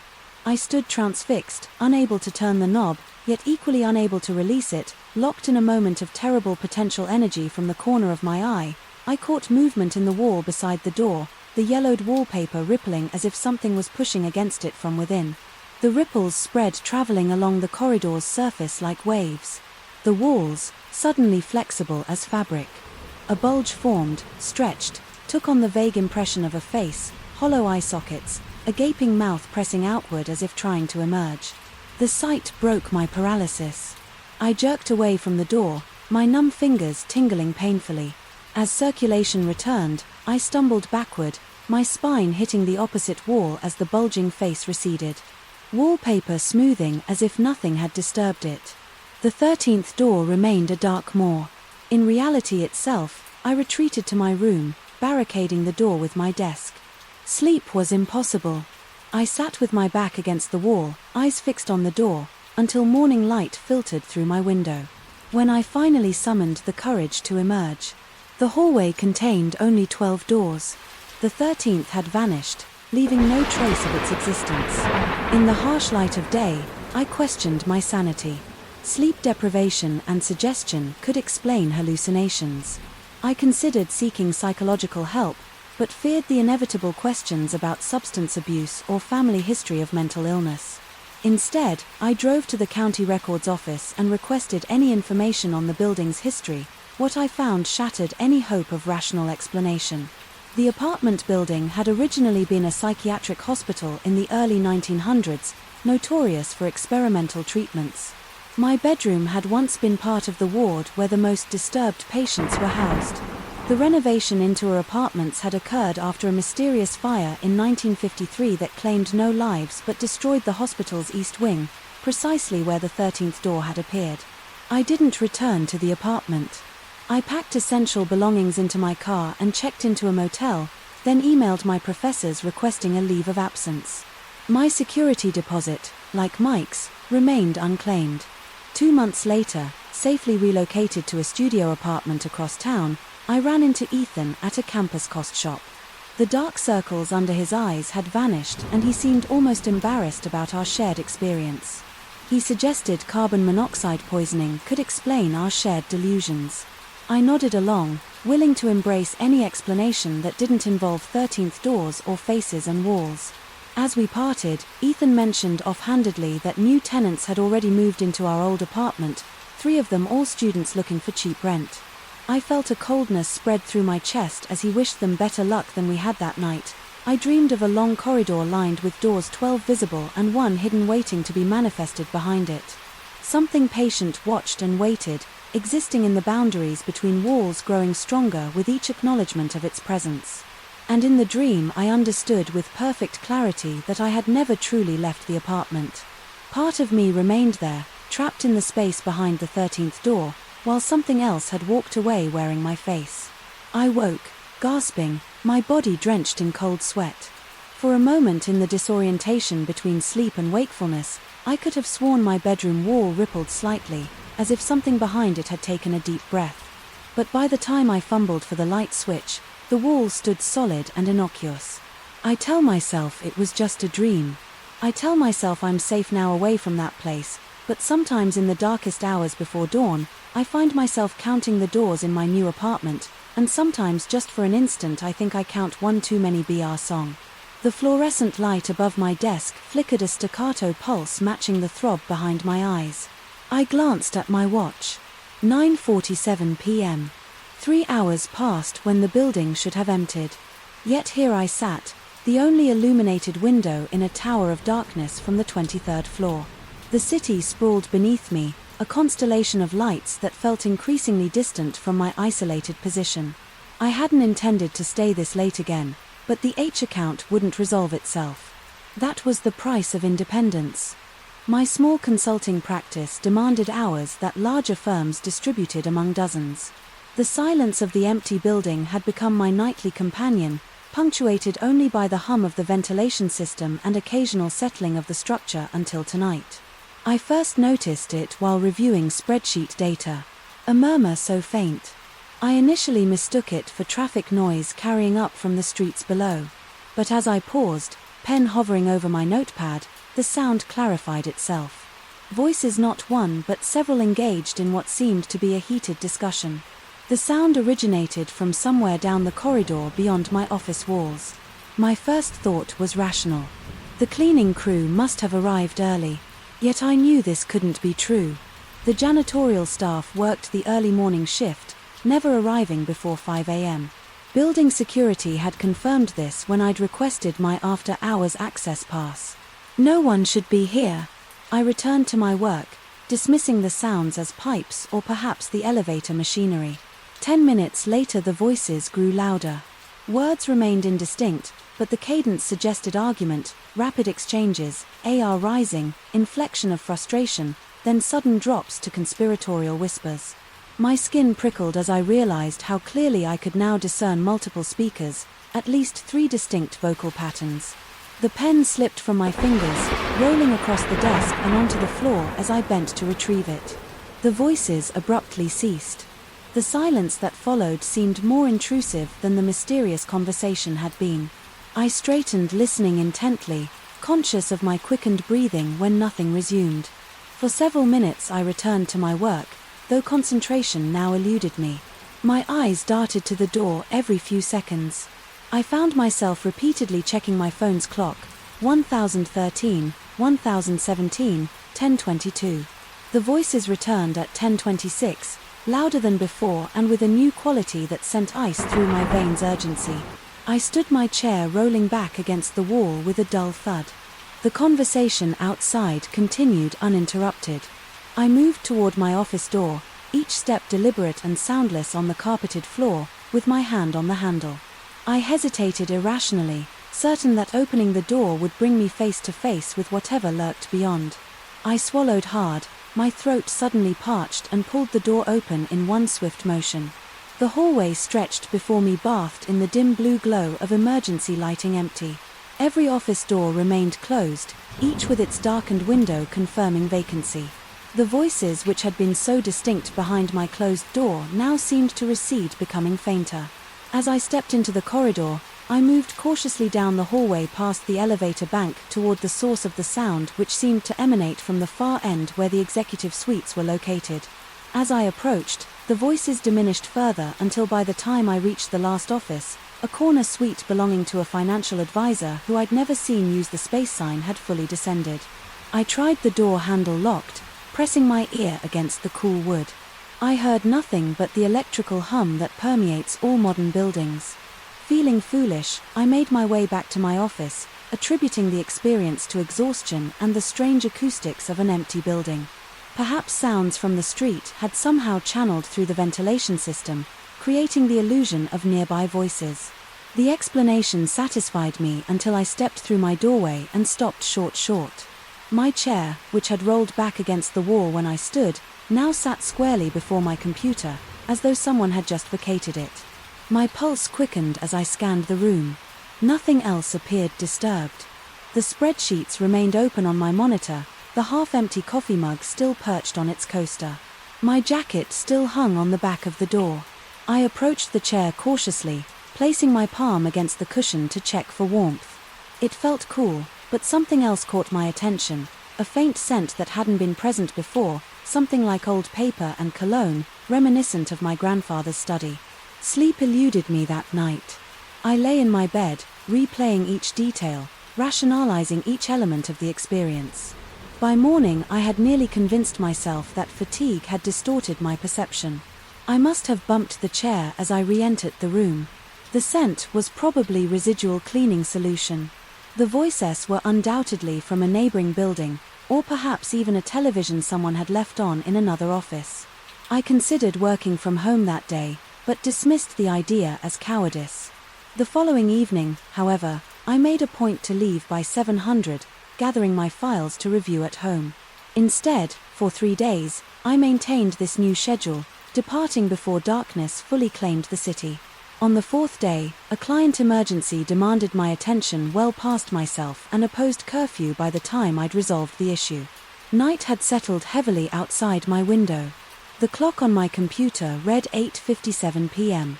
I began packing my briefcase, determined to leave before 9, when the first whisper slithered through the silence. It began as it had before, distant and indistinct. But unlike the previous occasion, the voices escalated quickly, growing from murmurs to distinct conversation. Within minutes I froze FF, still gripping a folder halfway into my briefcase, and listened. The cadence matched what I'd heard before, but now I could almost distinguish words, almost, but not quite, as though the speakers used a language just adjacent to English, familiar yet incomprehensible. Against my better judgment, I left my office to investigate once more. This time I brought my phone recording app activated in my pocket. The hallway appeared identical to my previous exploration, empty, dimly lit, silent. Yet as I moved toward the executive suites, I noticed something I'd overlooked. Before a thin strip of light beneath the door of the corner office. My heart hammered against my ribs. As I approached, the voices had again receded to whispers but seemed concentrated behind that illuminated door. I reached for the handle, certain it would again be locked, and nearly stumbled forward when it turned freely in my grip. I hesitated, then pushed the door open. The room beyond lay in perfect darkness. No light shone from within. The strip I'd seen had vanished. I fumbled for the light switch and flipped it on, revealing an empty office. Dust covers draped the furniture and a fine layer of undisturbed dust coated every surface. No one had used this space in months. I backed out of the room, my breath coming in shallow gasps. As I turned to retreat to my office, movement caught my eye, a shadow passing across the emergency exit door at the corridor's end. I called out my voice, sounding thin and fragile in the emptiness. No response came, but the exit door drifted slightly on its hinges as though recently disturbed. My pace quickened as I returned to my office. No longer concerned with stealth, I pushed through my door, grabbing for my briefcase. Determined to leave the building immediately, I stopped short at the side of my desk. My papers, neatly organized when I'd left, now lay scattered across the surface. My computer monitor displayed not the spreadsheet I'd been viewing but a blank screen with a blinking cursor. As I watched, text began to appear, one character at a time, as though typed by invisible hands. WELC. My knees weakened, forcing me to grip the door frame for support. A chill swept through me, raising goose flesh along my arms. The cursor continued to blink after the message. Waiting for what my response? I remained frozen, watching until the screen suddenly went black, then returned to my spreadsheet as though nothing had happened. I should have left then. I should have gathered my things and never returned. Instead, curiosity, that most dangerous of human compulsions, led me to check my phone. The recording app showed it had captured 3 minutes and 42 seconds of audio. With trembling fingers, I pressed play. The first minute contained only the sound of my footsteps and breathing. Then came something else, a conversation far clearer on the recording than it had been to my ears. 3 distinct voices discussed what sounded like financial figures, mentioning percentages and market projections. The exchange grew heated. One voice dominating with thinly veiled threats. Then a 4th voice entered, quiet, authoritative, speaking. Only a few words that silenced the others immediately. The recording ended with footsteps, not mine, and what sounded like a door closing. I since learned the history of my building. Constructed in the late 1980s, it housed several investment firms. During the market boom, one firm in particular, occupying the entire 23rd floor, collapsed spectacularly. In 1992 are accusations of fraud and embezzlement. Its partners avoided prosecution. The whistleblower who tried to expose them disappeared under mysterious circumstances. No body was ever found, no charges ever filed. The case went cold. I continue to work late, occasionally, though never alone anymore. I hired an assistant who stays with me. Safety and numbers. I tell myself the voices still come at precisely 8:57 p.m., though they never progress beyond murmurs. When we're both present, my assistant claims not to hear them, attributing the sounds to the building's infrastructure. Sometimes, when reviewing our financial records, I discover small discrepancies. Figures adjusted, decimal points moved, balances slightly altered. Each change, if left uncorrected, would benefit our clients at the expense of others. I fix these anomalies immediately, attributing them to software glitches or my assistant's inexperience. I never mention the chair that occasionally shifts position when unattended, or the scent of old paper and cologne that lingers in our office each morning. Last week, my assistant left early pleading illness alone. I heard the voices rise to unprecedented clarity. I understood every word of their ghostly deliberation, the planning of financial ruin for unsuspecting clients, the calculated destruction of evidence, the casual discussion of removing obstacles. As the conversation reached its climax, my computer screen flickered, displaying a message different from the first. YOUKNOWTOOMUCH.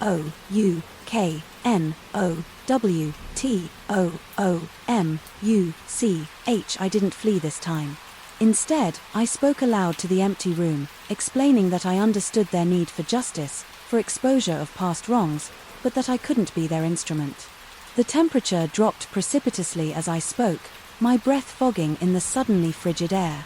When I finished, my screen flashed one final message: THNSOMEONELSEWIL. The building has new tenants, now on the 23rd floor, a startup financial consulting firm. Young, ambitious people working impossible hours. I've tried to warn them about staying too late, about the dangers of solitude in that particular space. They humor me with smiles, attributing my concerns to middle-aged eccentricity. Yesterday, the local business journal announced their first major client acquisition, the restructured descendant of that disgraced investment firm from 1992. I recognize names on their advisory board, children and grandchildren of those original partners. Tonight, from my new office in a different building across the street, I can see a single illuminated window on the 23rd floor. A lone figure sits at a desk working late. It's 8:56 p.m. I watch, breath held, as the minute changes, the light flickers then stabilizes. Even from this distance, I can see the figure suddenly stiffen, head tilting as though listening. I know what they hear. I know what comes next. I turn away from the window, unable to watch. Some cycles can't be broken. Some justices can't be denied. Some voices will be heard one way or another. The silence at Pine Hollow Retreat wasn't the peaceful kind you seek when escaping the city. It was a dense, watchful silence that seemed to press against my eardrums, making me strained to hear anything beyond the occasional creak of timber adjusting to the night's cold that first night. As I stared at the nodded pine ceiling of my isolated chalet, I couldn't shake the feeling that the silence was deliberate, as if the forest itself was holding its breath waiting. I'd chosen Pine Hollow specifically for its isolation after my divorce finalized, followed by the company restructuring that left me with a generous severance but no purpose. I needed somewhere to regroup, somewhere distant from sympathetic glances and awkward conversation. The retreat's website promised solitary cabins nestled in pristine wilderness and a digital detox experience with minimal staff interference, perfect for a man looking to disappear for 2 weeks. The property consisted of 8 rustic chalets arranged in a loose semicircle around a small central lodge where meals were served.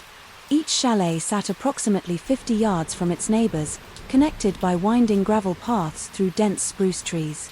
Mine was second from the end, with only one neighboring cabin. To my right, the setup offered exactly what I needed: anonymity, silence, and the comforting illusion that I could simply vanish from the world's notice. My first day passed uneventfully.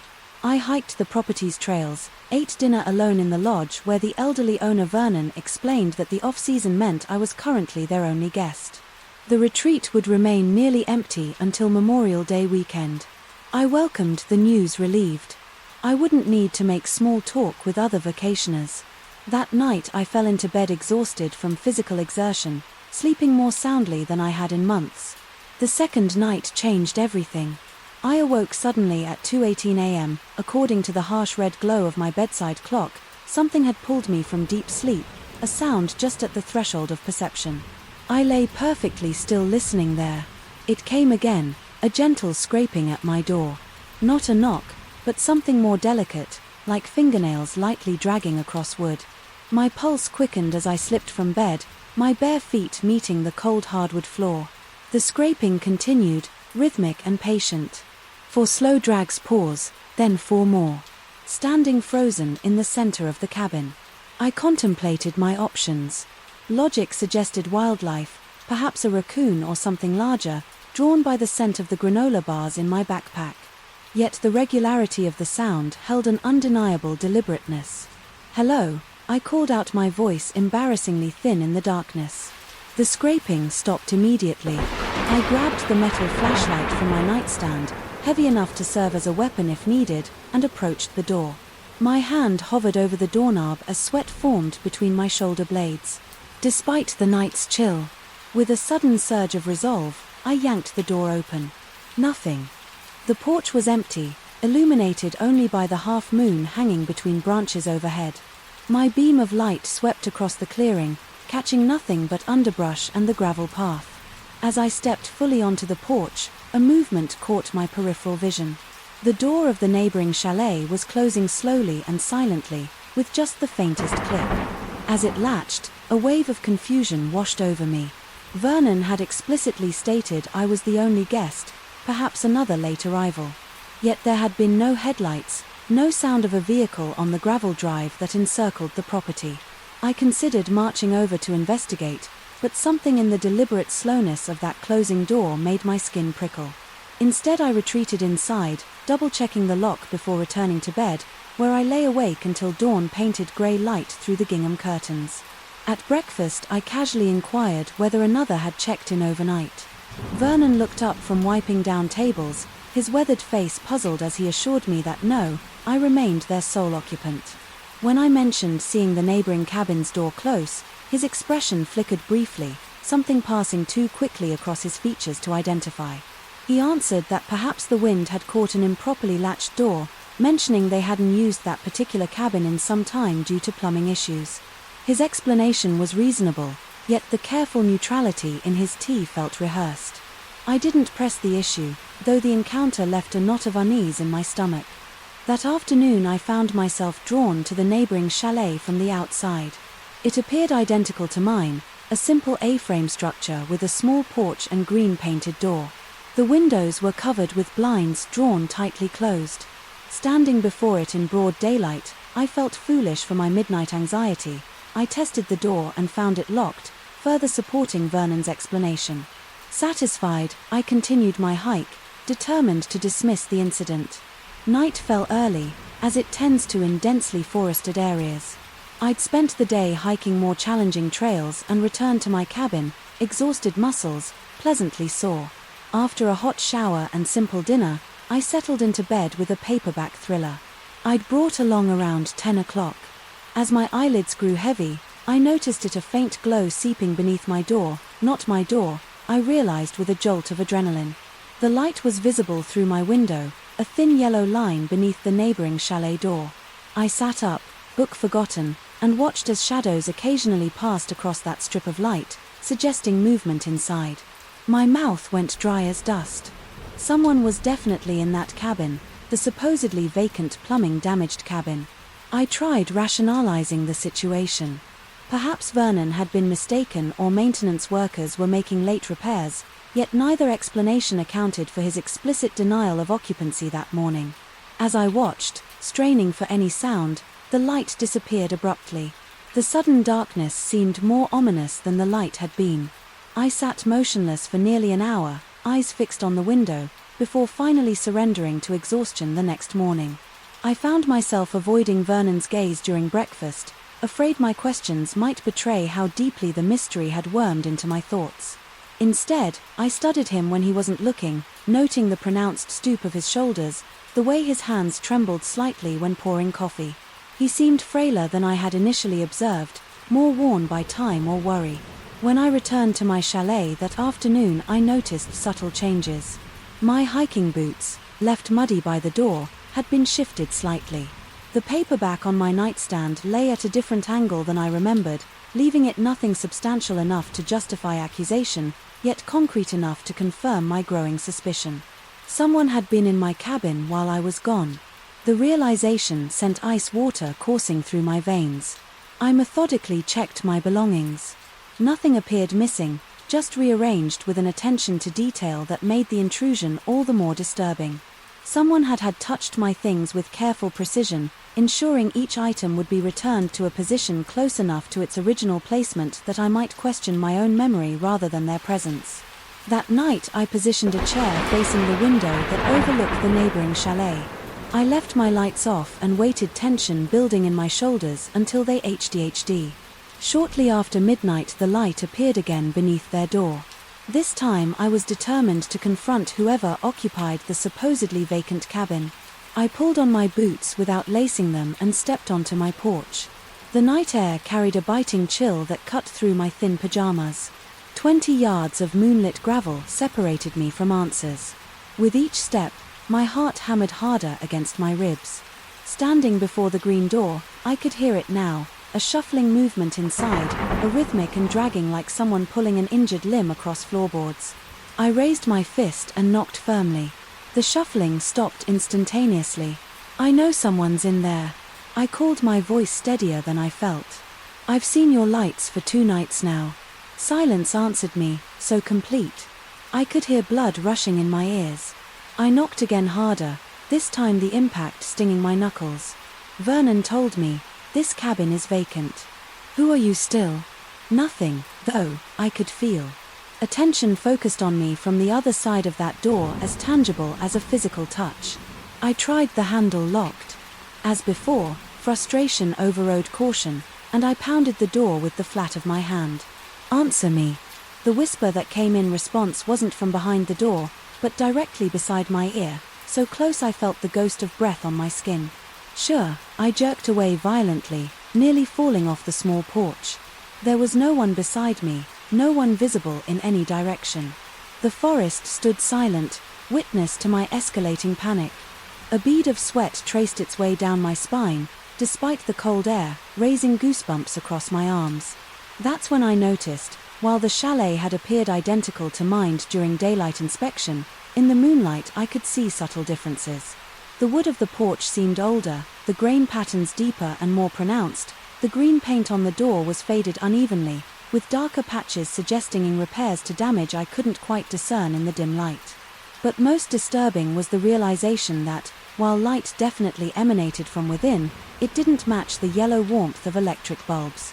This light pulsed subtly, a sickly pale glow with faint bluish undertones, not electricity, something else. I stumbled backward, no longer caring about answers, concerned only with distance. My heel caught on the edge of a porch step and I fell, hard palms scraping against gravel. In that moment of vulnerability, sprawled on my back. Looking up, I saw movement at the window. The blind shifted just slightly and for an instant I glimpsed something watching me, not a face exactly, but an impression of observation that sent primal terror coursing through me. I scrambled to my feet and ran, not stopping until I was safely locked inside my own cabin. I pushed a dresser against the door for good measure, ignoring the voice of reason that insisted I was overreacting. That night I didn't sleep. I sat in the chair by the window, watching as the light in the neighboring chalet remained steady until dawn approached, then winked out precisely as the first birds began their morning songs. The final 3 days of my stay became an endurance test. I considered leaving early but found my tires mysteriously flat when I attempted to depart, all 4 simultaneously. A statistical improbability that Vernon attributed to metal debris on the service road. When I sought his help, the earliest a mobile mechanic could arrive was precisely my scheduled departure day. Each night followed the same pattern. the scratching at my door around 2 a.m., the light in the neighboring cabin, the shuffling movements I stopped investigating. Instead, huddling in my bed with blankets pulled tight around me as if cotton and polyester could shield me from whatever existed next door. On my final morning, as I loaded my repaired car under Vernon's watchful gaze, he approached me with something clutched in his gnarled hand. "Found this while cleaning your cabin," he said, extending his palm to reveal my watch, the expensive one my ex-wife had given me for our 10th anniversary, which I distinctly remembered packing securely in my toiletry bag. "Where did you find it?" I asked, voice betraying my unease. Vernon's roomy eyes met mine directly for the first time. "It was on the nightstand next door," he said. Quietly in the empty cabin, I snatched the watch from his palm, the metal ice-cold, despite the warmth of the morning. As I drove away, I glimpsed Vernon in my rearview mirror, standing motionless in the gravel drive, watching my departure with an expression of profound relief. 3 months have passed since my stay at Pine Hollow.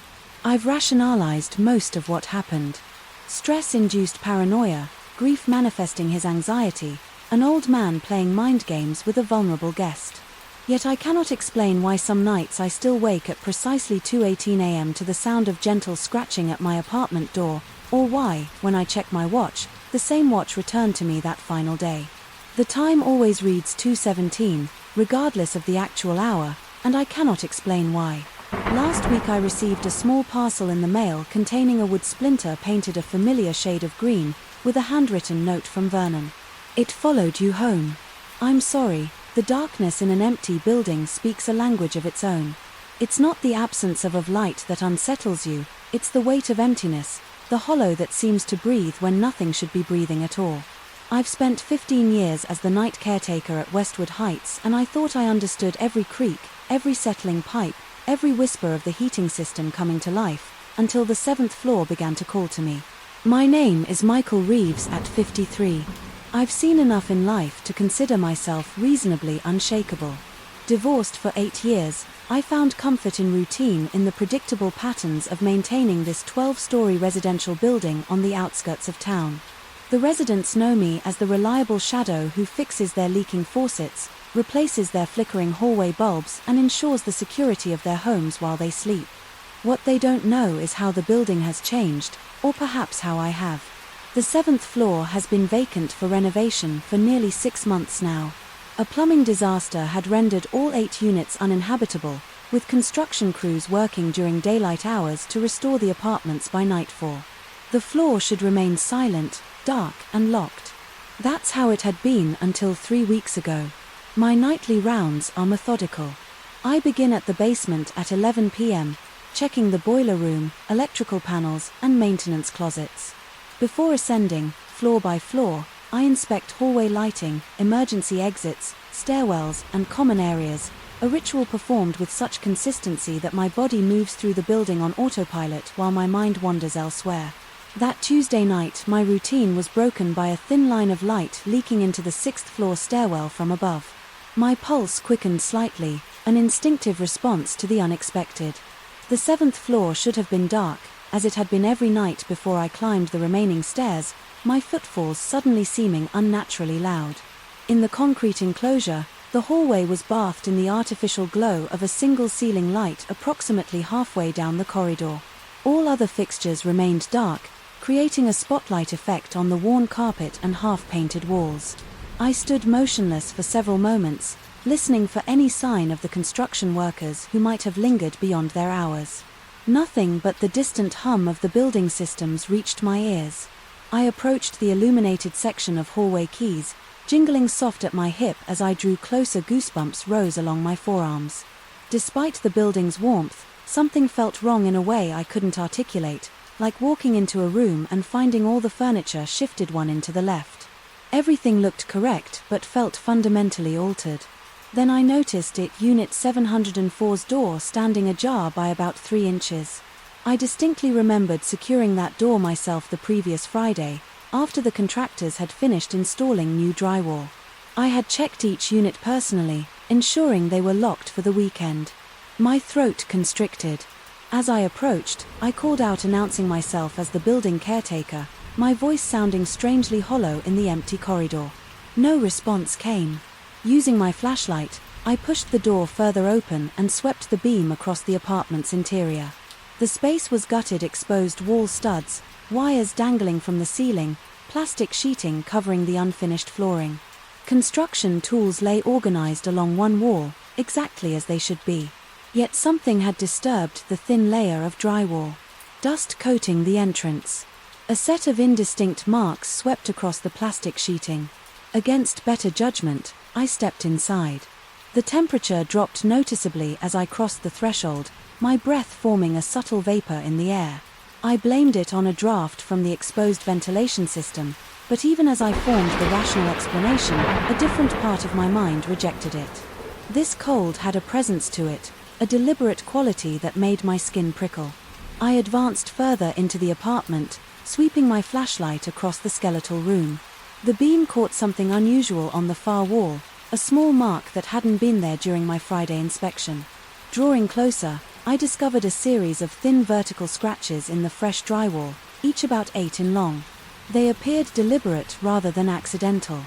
5 parallel lines grouped together like fingers had scraped downward. A subtle current of air brushed against the back of my neck, stirring the fine hairs there. I spun around, heart hammering against my ribs, but found only the empty apartment behind me. The sensation persisted, however, a feet-hurl touch circulating through the static air, despite the absence of functioning ventilation. Then came the sound, distant at first, barely distinguishable from the building's ambient noise, a metallic rotation followed by a soft click. My body recognized it before my mind could process it. The sound of the apartment's front door latch. Engaging adrenaline surged through me as I rushed back toward the entrance, flashlight beam bouncing wildly across the unfinished walls. The door stood firmly closed when it had been open moments before I gripped the handle and turned. Nothing it had locked from the outside. A cold sweat broke across my forehead as I jiggled the handle with increasing force. The lock mechanism was new. I had installed it myself the previous week. It wasn't designed to lock automatically. Someone or something had to have turned the key. I called out again, louder, this time my voice cracking slightly with the strain of forced composure. I pressed my ear against the door, listening for footsteps retreating down the hallway. Nothing, just the maddening silence of the EMP. Empty floor. My master key ring hung from my belt, the familiar weight suddenly reassuring against my hip. I fumbled with trembling fingers, selecting the correct key and pushing it into the lock. It slid in halfway and stopped as if something obstructed it from the other side. Impossible. I had installed every lock on this floor myself.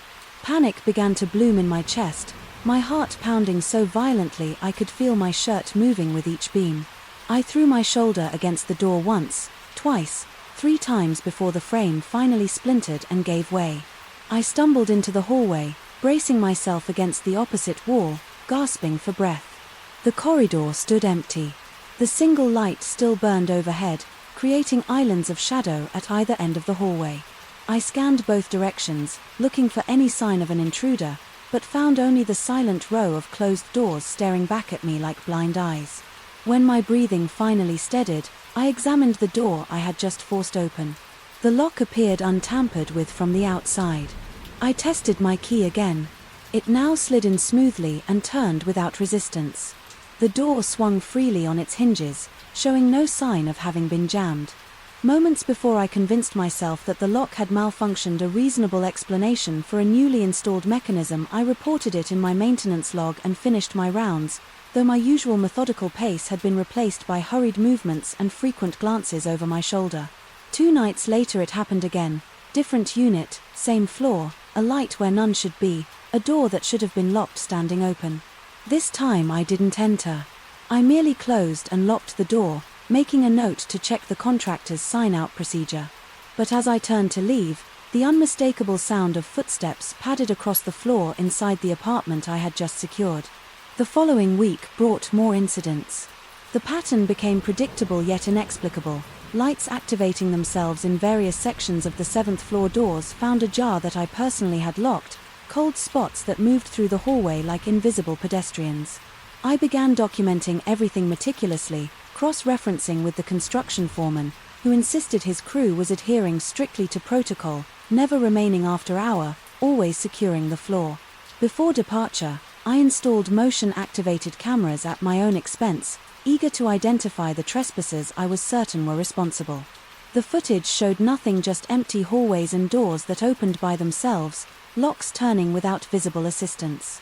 In one particularly disturbing sequence, a shadow stretched across the wall without a corresponding figure to cast it, elongating like spilled ink.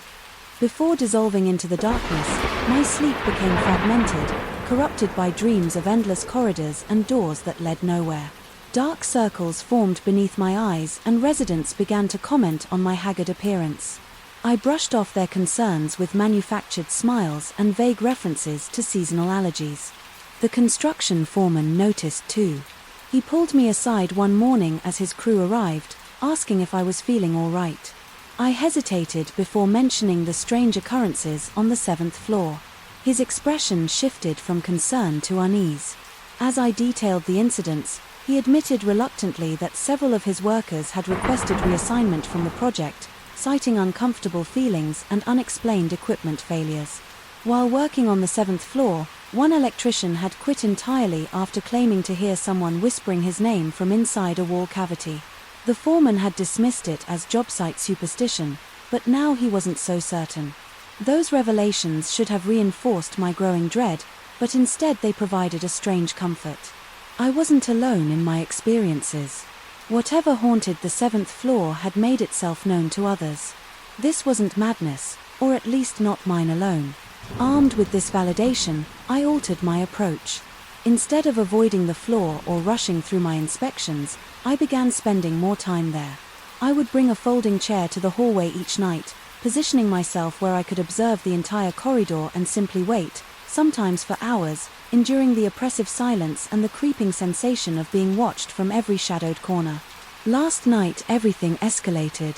I had settled into my usual surveillance position when the temperature plummeted so rapidly that my breath instantly clouded before me. The cold penetrated my uniform, seeping into my bones with an unnatural intensity that no drafty building could explain or a department. Doors along the corridor simultaneously swung open, the sound of their unlatching echoing like synchronized gunshots. In the confined space, I froze fingers, digging into the arms of my folding chair, unable to flee or call out.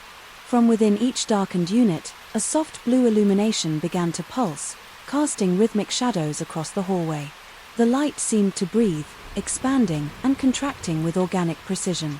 My own breathing synionized with it involuntarily, my lungs filling as the light grew stronger, emptying as it dimmed. Then I heard it, a sound so ordinary it became terrifying in this context. From the furthest unit came the unmistakable noise of running water. Not the violent rushing of broken pipes that had originally damaged this floor, but the gentle patter of a shower in use. Steam began to billow from the doorway, rolling down the corridor toward me like a living fog. My paralysis broke. I stood shakily, my chair clattering to the floor behind me. The sound echoed unnaturally, repeating and distorting until it resembled distant mocking laughter. I backed toward the stairwell, unwilling to turn my back on the open doorways. The fog continued its advance, swirling around my ankles with deliberate movement. Within its vaporous body, I could discern shapes forming and dissolving, suggestions of faces and limbs that vanished when direct observed. My back hit the stairwell door and I fumbled blindly for the handle, eyes still fixed on the hallway. As I pushed through to the stairwell, I caught one final glimpse of the corridor. Standing in the steam-filled haze was a figure, humanoid but wrong. Somehow its proportions subtly distorted. It raised what might have been an arm in a gesture that could have been a greeting or a warning. I didn't sleep at all last night. I called in sick today, the first time I've missed work in 3 years. The construction foreman texted me this afternoon asking if I knew why his crew found all their tools arranged in perfect concentric circles in the middle of Unit 704. This morning I didn't respond. Tonight I will return to Westwood Heights and to my duties. I will make my rounds, checking each floor methodically. As I have for 15 years, and when I reach the 7th floor I know what I'll find, a light where none should be, a door that should be locked, standing open. But this time I think I'll walk in and close the door behind me. Whatever waits there has been calling to me specifically. Maybe it's time I answer. The darkness in an empty building speaks a language of its own. After all these weeks, I think I'm beginning to understand what it's saying. The first message arrived at 3:17 a.m. The sudden blue glow from my phone cut through the darkness like a knife casting strange shadows across my bedroom ceiling. My own number stared back at me, identical to the one listed as me in my contacts. The text was simple, "You volue." I blinked, sleep evaporating from my mind. "You returned." The translation made my skin crawl. Despite the grammatical error, I didn't speak Portuguese. I had never been to Brazil or Portugal or anywhere that would justify this linguist slip. My thumb hovered over the screen. I typed, "Who is this?" and pressed, "Send." The message showed the spinning circle then failed. I tried again. Same result. The digital void swallowed my attempts at communication, leaving only that question hanging in the air between me and or myself. I checked my call log, my message history. Nothing, no record of receiving anything. At 3:17 a.m., when morning came, I contacted my carrier. The representative's voice carried the practiced patience of someone dealing with paranoid customers daily. He assured me no messages had been sent to or from my number overnight. No unusual activity whatsoever. The conversation left me with a hollow feeling in my stomach, as if I'd swallowed something cold and heavy that refused to dissolve for 5 days. I convinced myself it had been a dream, a glitch, or some elaborate prank that would eventually reveal itself. The rational explanations I constructed felt like paper shields against the nagging dread that had taken residence in my chest. I found myself checking my phone obsessively, the screen becoming both a source of anxiety and the only window into whatever was happening. The second message came while I was brushing my teeth. "No, sire ainda don't leave yet." My toothbrush clattered into the sink. I nearly slipped on the bathroom tile as I lunged for my phone, heart hammering against my ribs. The screen showed no notification, nothing. But as I stared at it, pupils dilated in the harsh bathroom light. The message appeared on my lock screen as if materializing from thin air. My hands trembled as I unlocked the phone. The message was there. Then, in my normal messaging app from my own number, I took screenshots, recorded a video of me scrolling through the conversation. I wasn't crazy, but when I logged into my carrier account once again there was no record of these exchanges. Sleep became my enemy.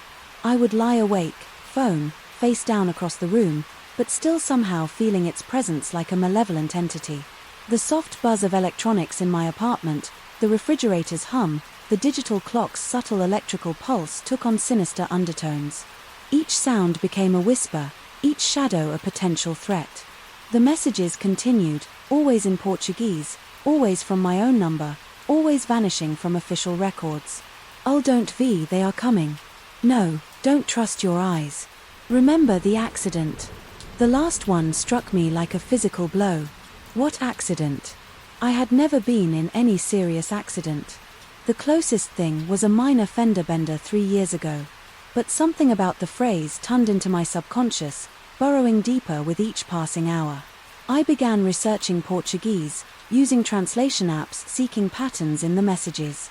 The sentences were grammatically correct but oddly constructed as if translated from another language before reaching Portuguese. Or perhaps I thought during one particularly dark night, as if composed by an entity that didn't quite grasp human communication. My work suffered. Colleagues noticed my bloodshot eyes, my jumpiness, whenever a phone chimed anywhere in the office. My boss suggested I take some time off after I snapped at a client during a presentation. When my phone vibrated in my pocket, I didn't tell him the real reason, that I was terrified of what new message might be waiting at home. I began covering mirrors. I couldn't explain the compulsion, only that my reflection seemed subtly wrong, eyes holding my gaze a fraction too long, movement slightly out of sync with my own. The bathroom mirror was first, then the full-length one. In my bedroom I used old sheets, securing them with duct tape, ignoring how unhinged it made my apartment look. The messages grew more frequent, more urgent. "They are using your face now. Don't let them replace you. The other side is leaking." I started sleeping with the lights on when I slept at all. My apartment became a fortress, blinds drawn, doors double-locked. I began recording everything, setting up my laptop to capture video while I slept, hoping to catch what I wasn't sure. But the camera's unblinking eye provided a thin veneer of security. The recording showed nothing unusual, just me tossing and turning, occasionally checking my phone with wild, desperate movements. But watching myself sleep was its own kind of horror. There was something uncanny about seeing my unconscious body, vulnerable and unaware. Sometimes I thought I could see my eyes open, slightly staring directly at the camera, though I had no memory of waking. My investigation led me down increasingly strange paths. I researched quantum physics, theories about parallel universes, psychological disorders that could explain my symptoms, electromagnetic interference that might affect digital communications. Nothing provided a satisfactory explanation for messages that existed for me alone. The turning point came when I received "O parol estoi." Look at the sky. Tonight. Something about the instruction felt different, less threatening and more guiding. That evening I ventured onto my balcony for the first time in weeks. The night air felt alien against my skin. After so long inside above me, an aurora rippled across the sky, green and purple waves dancing where they had no business. Being at this latitude, my phone buzzed in my hand. Bagar, do you see now? The aurora shouldn't have been visible here, not in this city, not this far south. Yet there it was undulating across the stars like a living thing. My neighbors' apartments remained dark. No one was outside pointing cameras skyward, no social media exploding with aurora sightings, just me alone witnessing something impossible. The next message broke the pattern. It came in English. The boundary is thinning. I don't have much time. You need to understand. My fingers shook as I typed a response, expecting the now familiar failure. But this time the message sent, "Who are you?" "I, AMU, from elsewhere, another branch." The accident split US cold sweat beat it on my forehead. The accident. I couldn't remember what accident. I typed the quantum computing experiment. You were there, I was there. We were the same until the divergence fragments of memory surfaced. A laboratory. I'd never seen equipment, I didn't recognize faces of colleagues I'd never met, yet somehow familiar like déjà vu, given physical form. My head throbbed with each new image he explained. The other me, from some parallel reality, that an experiment had gone wrong, creating a fracture between dimensions in his world. I was a physicist working on quantum communication. The accident had split our timeline, creating divergent paths. He had been trying to reach across the divide. To warn me, they noticed the breach. The Guardians, they maintain the walls between realities. They're coming to seal it. Another message followed quickly. But they don't just fix the breach, they erase anomalies. People like us who have connected across boundaries, my throat-constricted lungs, struggling for air that suddenly seemed too thin. How do I stop them? You can't, but you can hide. The aurora is a manifestation of the breach. When it fades, they'll come. You need to be somewhere. They won't look where, somewhere between not fully in your world, find a little space. I grabbed essential supplies. Water, protein bars, a flashlight, my phone charger. The messages directed me to an abandoned subway station at the edge of the city. The entrance was sealed with plywood and chain link, but my other self guided me to a service door that yielded to persistent pressure.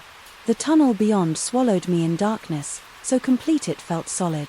My flashlight beam seemed to penetrate only a few feet before being absorbed. The air was stale, heavy, with decades of undisturbed dust and something else, an electrical charge that made the hairs on my arm stand on end. How long do I stay here? I texted until it's safe. I'll contact you, and if you don't, no response came. The signal bars on my phone disappeared one by one until I was truly alone. I made my way deeper into the station, finding an old main 10M room where I set up a makeshift camp. The walls were covered in faded safety notices and what looked like mathematical equations scrolled in yellow chalk. They reminded me of quantum formulas I'd seen during my research, but more complex symbols I didn't recognize, interspersed with the familiar time, became meaningless. Underground, my phone still worked as a clock, but with no natural light. The hours blurred together. I slept when exhaustion overtook me, waking to the same unchanging darkness. The only sounds were the distant rumble of trains passing on active lines far above and the occasional skittering of small creatures in the walls. On what my phone claimed was the third day, I heard something new, footsteps too, measured and deliberate to be rats. I extinguished my light and pressed myself into a corner. Breath, shallow, heart pounding so loudly. I was certain it would give me away. The footsteps passed my hiding place, paused, then continued. I caught a glimpse through a crack in the door, a figure that seemed to absorb light rather than be illuminated by it, moving with fluid grace that no human could achieve. I remained motionless until long after the sound had faded. My phone lit up with a message, "They're searching the boundaries, stay hidden." Then, moments later, I found a solution. We can't stay separated forever, but we can reintegrate. How I typed fingers. Clumsy, with fear. The breach goes both ways. I can pull you through or push myself into your reality, but the transition would be difficult. Difficult how? Our consciousness would merge two sets of memories, experiences, knowledge. Most people's minds fracture under the strain. I considered the alternative. Remaining in this limbo, indefinitely hunted by entities, I barely understood. What do I do? Find the central platform. There's a maintenance access panel with a red lever. When you pull it, focus on the accident, the memory you've been avoiding. It will create a quantum resonance between us. It took hours of careful movement through the darkness to find the platform. The access panel was exactly where he said it would be, hidden behind a defunct ticket booth. The lever inside was cold, to the touch resistant. As I gripped it with both hands, I closed my eyes and allowed the suppressed memories to surface. The laboratory, the humming machine, the sudden flash of light that seemed to tear reality itself. I remembered my other life, my work, my knowledge. As I pulled the lever down, electricity arced from the panel, enveloping me in blue-white light. Pain lanced through my skull as two sets of memories fought for dominance. Childhood in Boston versus growing up in Chicago, studying literature versus quantum physics, relationships with different people who had never existed in the other's world. For a moment that stretched into eternity, I was everywhere and nowhere, everyone and no one. When consciousness returned, I found myself lying on my apartment floor, phone clutched in my hand. The screen showed a message thread with my own number, but now I could see both sides of the conversation, what I had sent and what I had received. Both were mine, both had always been mine. I stood on shaky legs and approached the covered bathroom mirror with trembling fingers. I pulled down the sheet. My reflection stared back, but now I recognized it fully. The subtle wrongness I perceived was just the disconnection between my fractured selves. My phone buzzed one final time, my number, our number, with a simple message, "We're whole now, but the boundary remains torn. Others might find their way through." I glanced at my window where the night sky appeared. Normal stars visible between city buildings, no aurora, no visible breach. But I knew better. Now reality was thinner than anyone suspected, more permeable, and somewhere beyond the veil the Guardians were still searching. I turned away from the window and began removing the sheets from all my mirrors. I would need to see clearly from now on. After all, I knew exactly what to watch for. The fluorescent lights in the Harmon Business Center flickered with an unnatural rhythm, casting sickly shadows across the fourth-floor hallway. The constant electrical hum that permeated the building seemed to deepen as I approached the end of the corridor, clipboard in hand. Something about this place had felt wrong from the moment I'd accepted the contract to assess the commercial properties. Not wrong in any way, I could articulate just a persistent gnawing wrongness that settled in the pit of my stomach and refused to dissipate. My name is Michael Reeves, Commercial Property Assessor for Westlake County.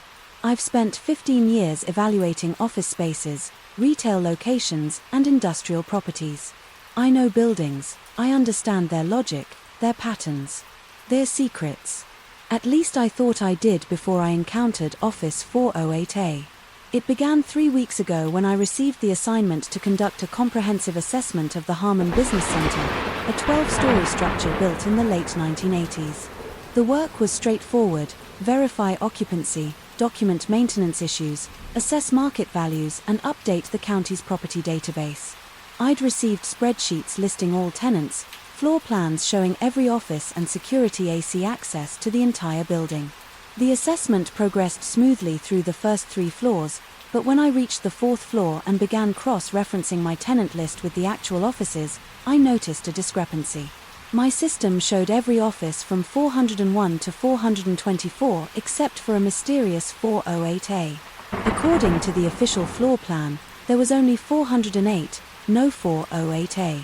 I assumed it was a clerical error and continued my work. That Friday afternoon I was finishing my inspection of the 4th floor when I noticed something odd. The main corridor made a sharp right turn at the end, leading to a short hallway that wasn't clearly marked on my floor plan. Following it, I discovered a door with a small tarnished plaque reading 408A in faded lettering. The inconsistency triggered my professional curiosity. This office existed physically, but not in any of the official records. I tried the handle, finding it locked. Pressing my ear against the door, I detected no sound from within. Not even the omnipresent hum of the building's ventilation system seemed to penetrate this space. I knocked, receiving no response. Something about the door's texture felt wrong against my knuckles, not quite solid, not quite hollow. I made a note to return with a building manager. The strange office nagged at me throughout the weekend. Monday morning I requested the complete architectural plans from the county archives and spent hours reviewing them. According to every document, the hallway ended at office 408. There was no turn, no extension, no 408A. Yet I had seen it, touched it. When I returned to the 4th floor the following week, I experienced the first real shock. The corridor ended exactly as the plans indicated, with a blank wall where I distinctly remembered seeing the right turn and hallway extension. I stood frozen. My breath caught in my throat as cold sweat beaded on my forehead. I approached the wall, running my hands over its surface. It was solid drywall painted, the same institutional beige as the rest of the building, with no indication that a hallway had ever existed there. I asked the receptionist at the insurance office across the hall if she knew anything about office 408A. She looked at me with genuine confusion, stating firmly that the hallway had always ended at that wall. When I described the short extension corridor in the door I'd seen, she suggested I might have confused this floor with another building. Her certainty and the conviction in her eyes made my stomach tighten. I thanked her and left my hands trembling slightly as I made notes. That night I couldn't sleep. My mind replayed the memory of seeing that door, touching it, feeling its strange texture beneath my fingers. I'd been doing this job for 15 years. I didn't confuse buildings. I didn't imagine doors. 3 days later, I was driving past the Harmon Business Center around 9:30 p.m., having finished a late assessment at a nearby property. Almost without conscious decision, I pulled into the parking garage. The night security guard recognized me from my previous visits and allowed me upstairs after I explained I needed to check something for an urgent report due the next morning. The building felt different. At night, the fluorescent lights hummed at a lower, more menacing frequency.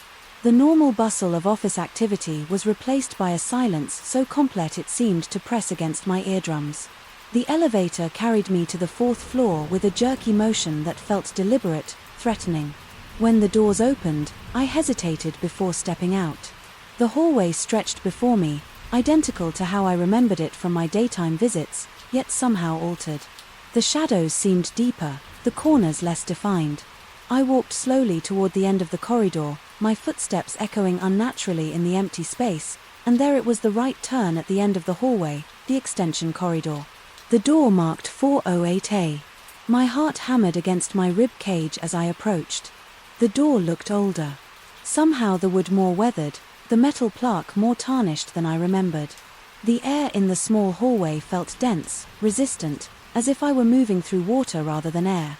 My breath came in short, shallow gasps. As I reached for my phone to document what I was seeing, I activated the camera and began recording, narrating in a whisper that sounded strange and disconnected from my body. As I approached the door, the image on my phone screen began to distort. Vertical lines cut through the picture and the audio became a staticky mess of white noise and discordant tones. When I touched the door, the screen went completely black. Though the recording indicator showed it was still running. The handle felt ice cold against my palm, set in a jolt of pain up my arm. It turned easily this time and the door swung inward with no resistance. The opening revealed only darkness, not the absence of light, but a tangible darkness that seemed to absorb the hallway illumination at its edges. Standing at the threshold, I felt a pressure differential, as if the space beyond the door was drawing air from the corridor. That's when I heard it, a sound from within the darkness. Not a voice, not machinery, but something between a whisper and the rustle of paper. It conveyed intention without words, awareness without presence. My skin erupted in goosebumps and a wave of nausea crashed over me. Every instinct screamed for retreat. I backed away, watching as the darkness seemed to seep around the edges of the door frame like black smoke. The door remained open. An invitation or a threat I couldn't interpret. When my back hit the opposite wall, I turned and ran, not stopping until I reached the elevator. My hand shook so violently I could barely press the button for the lobby in the parking GGE. I sat in my car for nearly an hour trying to calm my racing heart and rationalize what I'd experienced. When I finally felt composed enough to drive, I checked my phone to review the video evidence. The recording was there nearly 6 minutes long but played back as visual static and a horrible screeching noise that forced me to mute my phone.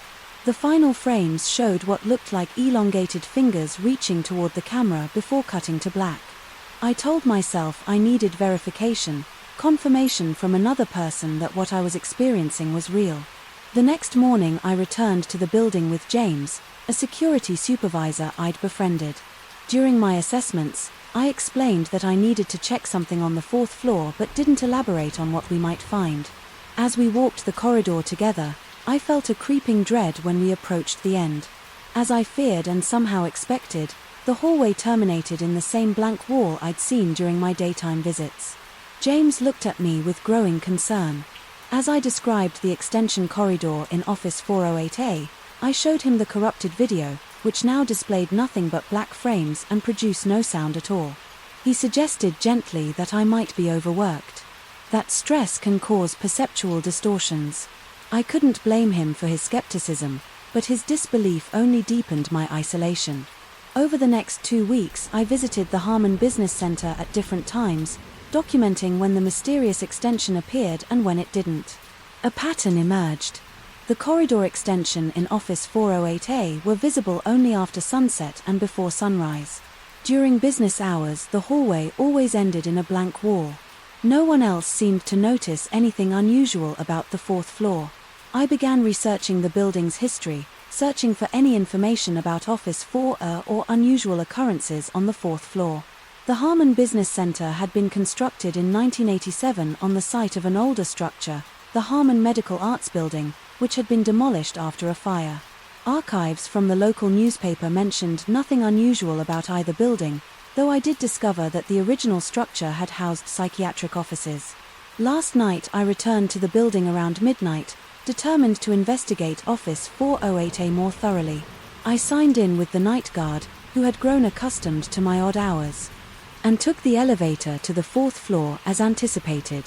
The extension, corridor, and Office 408A awaited me at the end of the hallway. This time I came prepared with a digital recorder, a flashlight, and a small digital camera in addition to my phone. All devices began malfunctioning as I approached the door, batteries draining inexplicably, screens flickering then going dark. The flashlight dimmed to a feeble glow that illuminated nothing. Standing before the door, I experienced that same sensation of heavy resistant air and the subtle pulling feeling as if the space beyond the threshold was creating negative pressure. The door stood slightly ajar, this time revealing a sliver of that absolute darkness within. I almost retreated, then almost turned and walked away, resolved to complete my assessment report without including the mysterious office. But professional pride and a growing obsession pushed me forward. I needed to understand what was happening. I needed to validate my experiences. I pushed the door open wider and directed my failing flashlight into the space. The beam didn't penetrate the darkness. Rather, the darkness seemed to swallow it whole. But as my eyes adjusted, I began to perceive shapes within the blackness, the vague outlines of what might have been office furniture distorted and elongated as if viewed through warped glass, and there was movement, subtle shifts in the density of the darkness suggesting something circulating within the room. The air temperature dropped dramatically, my breath fogging before me as I stood at the threshold. That sound returned the whisper rustle I'd heard before, but now it formed patterns that almost resembled words. Logic insisted I should not enter, but I found myself taking a step forward anyway. Crossing the threshold into Office 408A, the cold intensified immediately, burning my lungs with each breath. The door swung shut behind me with a soft click that sounded final, irrevocable. In the absolute darkness, my sense of orientation vanished. I couldn't tell which direction faced the door, which way was forward or back. Then came the sensation of presence, not just one but many. I wasn't alone in that lightless void. Something moved past me, brushing against my arm with a touch that felt like dry paper. Another passed behind me, close enough that I felt the displacement of air against my neck. My heart pounded so violently I feared it might rupture. The whisper-rustle sounds converged, forming words I could almost comprehend. They seemed to emanate not from any particular direction, but from the darkness itself. I strained to understand, feeling that they were trying to communicate something of vital importance. That's when I saw it, a faint phosphorescent glow emanating from what appeared to be a desk at the center of the room. As my eyes adapted further, I could make out paper spread across its surface, glowing with their own pale light. I moved toward them, driven by a compulsion I couldn't resist. The papers contained architectural drawings of the Harmon Business Center, but with significant differences from the building I knew. Additional rooms, hidden passages, and altered dimensions filled the blueprints. Most notably, the fourth floor showed a much larger space where Office 408A should be a suite of rooms designated as special projects with no further explanation. As I examined the papers, I noticed dates in the corners. They weren't from the 1980s, when the current building was constructed, but from 2031, 6 years in the future. My hands trembled as I tried to process this impossibility. The whisper-rustle sounds intensified, becoming almost frantic in their rhythm. A sudden clarity struck me. Office 408A existed outside normal temporal boundaries. It wasn't disappearing and reappearing. It was phasing between different points in time. During business hours it existed in another, when perhaps the past or future becoming accessible only during the Lyle night hours when the building's energy patterns shifted. As this realization formed, the temperature in the room plummeted further. The papers on the desk began to curl and blacken. At the edges, though no flame was visible. The presences moving around me grew more agitated, their paper-dry touches becoming more frequent, more insistent. I needed to leave now, but in the disorienting darkness I had no idea which direction would lead to the door. Panic surged through me as I turned in place, searching for any indication of an exit. My foot struck something solid, a chair or desk, sending me stumbling forward. My outstretched hands met a solid surface, a wall. I ran my palms along it, searching desperately for a door handle. The whisper-rustle sounds coalesced into a single voice, still not quite human but clearly intelligible. Now it spoke 4 words that froze my blood: "Not yet your time." My searching fingers found a metal doorknob. I twisted it frantically, throwing my weight against the door. It opened, suddenly sending me sprawling into the brightly lit main corridor of the 4th floor. The door to Office 408A slammed shut behind me with a force that shook the walls. I lay on the carpet gasping for breath, my body trembling uncontrollably. When I finally managed to stand, I turned to look at the door and found only a blank wall, as if the extension core in Office 408A had never existed. That was 3 days ago. I've submitted my assessment report for the Harmon Business Center, deliberately omitting any mention of Office 408A. My supervisor has noticed my distracted state but attributes it to overwork. I've requested a transfer to residential assessments, citing a need for change after 15 years in commercial properties. But I know I'll return to the Harmon Business Center. The architectural drawings I saw in that darkness haunt my thoughts. What happens in 2031? What special projects will occupy that impossible space? Most troubling of all, I can't shake the certainty that I was meant to see those blueprints, that whatever entities inhabit Office 408A wanted me to know about the building's future. Sometimes, when I'm alone in the silence of my apartment, I hear that whisper, rustle, sound again, faint but unmistakable, and occasionally from the corner of my eye I glimpse movement, the shifting of shadows in a way that defies the physics of light. I've started avoiding mirrors after noticing that my reflection sometimes moves a fraction of a second too late. I don't know if I encountered something supernatural in Office 408A or if the room represents some kind of temporal anomaly with a scientific explanation. What I do know is that whatever exists in that space recognized me, communicated with me and, for reasons I cannot fathom, released me not yet my time it said, the implication being that someday it will be beat. The first thing I noticed wasn't the silence, but its absence. The distant hum of traffic I'd been hearing for miles suddenly vanished, replaced by a vacuum so complete it made my ears ring. That's when I checked my GPS and found the screen frozen, not displaying an error, just stuck as if time itself had stopped for everything except me and my aging sedan. I'd been driving for 3 hours. When I decided to take that detour, Interstate 70 had become a parking lot, an accident ahead, according to the radio, and my brother was expecting me for dinner. The clock read 4:37 p.m. The GPS adjusted a secondary route that would rejoin the highway past the congestion, so I took the next exit without hesitation. State Road 177 looked innocuous enough, a 2-lane asphalt ribbon cutting through dense woodlands. Nothing about it suggested what was to come. 20 minutes in, the trees grew thicker, pressing against the edges of the road. The late afternoon sun filtered through the canopy and fractured patterns that made my eyes strain to adjust between light and shadow. That's when my phone lost signal, a minor inconvenience. I told myself the GPS would still work offline, except it didn't. The blue dot representing my position remained stuck while the directional arrow spun uselessly. I maintained my speed confident. The road would eventually lead somewhere recognizable. That's when I noticed the first mileage sign, 177 south, 23 mil to junction 40, standard green reflective material. Nothing unusual. 2 minutes later another sign appeared, 177 south, 25 mil to junction 40. My foot eased off the accelerator. Had I misread the first sign, I shook my head and pressed on. The next sign left. No room for doubt. 177 south, 28 miles to junction 40. The distances were increasing. I was driving south but somehow getting further from my destination. A cold sweat broke out across my forehead. I checked my watch, 5:12 p.m. The afternoon sun should have been lower in the sky, but when I looked outside, the golden light appeared higher, more like mid-afternoon. My dashboard clock now read 3:47 p.m. Nearly an hour earlier than when I'd left the interstate, I pulled onto the shoulder tires crunching over gravel. The engine idled as I gripped the steering wheel until my knuckles whitened. My breathing came in short, painful gasps, as if the air inside the car had thinned through the windshield. I watched the shadows cast by the trees gradually shrink and shift direction. The sun was rising in the west.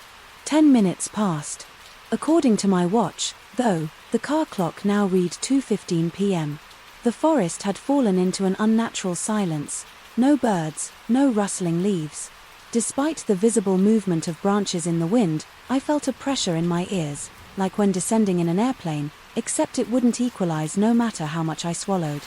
Followed fumbling with shaking hands. I tried restarting the car's infotainment system. The screen went black, then displayed the manufacturer's logo for an excruciating length of time before finally rebooting the clock. Reset to 12 a.m. rangs, then immediately jumped to 5:47 p.m. Later than when I'd started this journey, something flickered in my peripheral vision, a dark shape moving between trees about 50 yards ahead. Too large to be a deer, too fluid to be human. When I focused directly on the spot, nothing was there, but the sensation of being watched intensified until my skin prickled with goose flesh. I decided to turn around. Whatever strange phenomenon was affecting this stretch of road, I wanted no part of it. I shifted into drive and pulled back onto the asphalt, executing a careful 3-point turn. The road behind me stretched empty and straight, far straighter than I remembered. I could see at least a mile back, with no curves or hills to obscure the view. This wasn't the same winding road I'd been traveling. The fuel gauge caught my attention 3/4s full when I'd exited the interstate, now hovering just above empty. The trip computer showed I traveled 187 mil since my last fill up. Impossible given that I'd only driven about 40 miles from home. My throat constricted as I accelerated north. The speedometer read 55 mech, but the trees passed by with unnatural slowness. As if I were crawling along at 20, my hands trembled against the steering wheel and a persistent throbbing had begun behind my right eye. I pressed harder on the accelerator. 65, 70, 75 mile pierce. The engine strained and whined, but the landscape's passage remained eerily unhurried. A road sign appeared, 177 north, 32m to Interstate 70. Hope surged briefly. I was headed in the right direction, but the next sign, less than a minute later, read 177 north, 35m to Interstate 70. The same impossible regression. My watch now read 6:30 p.m., while the car's clock showed 1:32 p.m. Outside the light had shifted again, taking on the amber quality of late afternoon.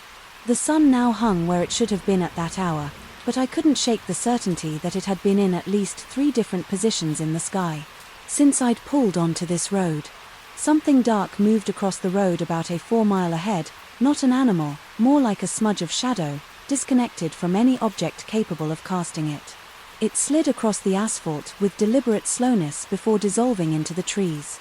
I blinked rapidly, convinced my exhaustion was causing visual hallucinations. The radio suddenly crackled to life, though I hadn't touched its static at first. Then fragments of voices, not a clear broadcast, but snippets of conversations overlapping each other.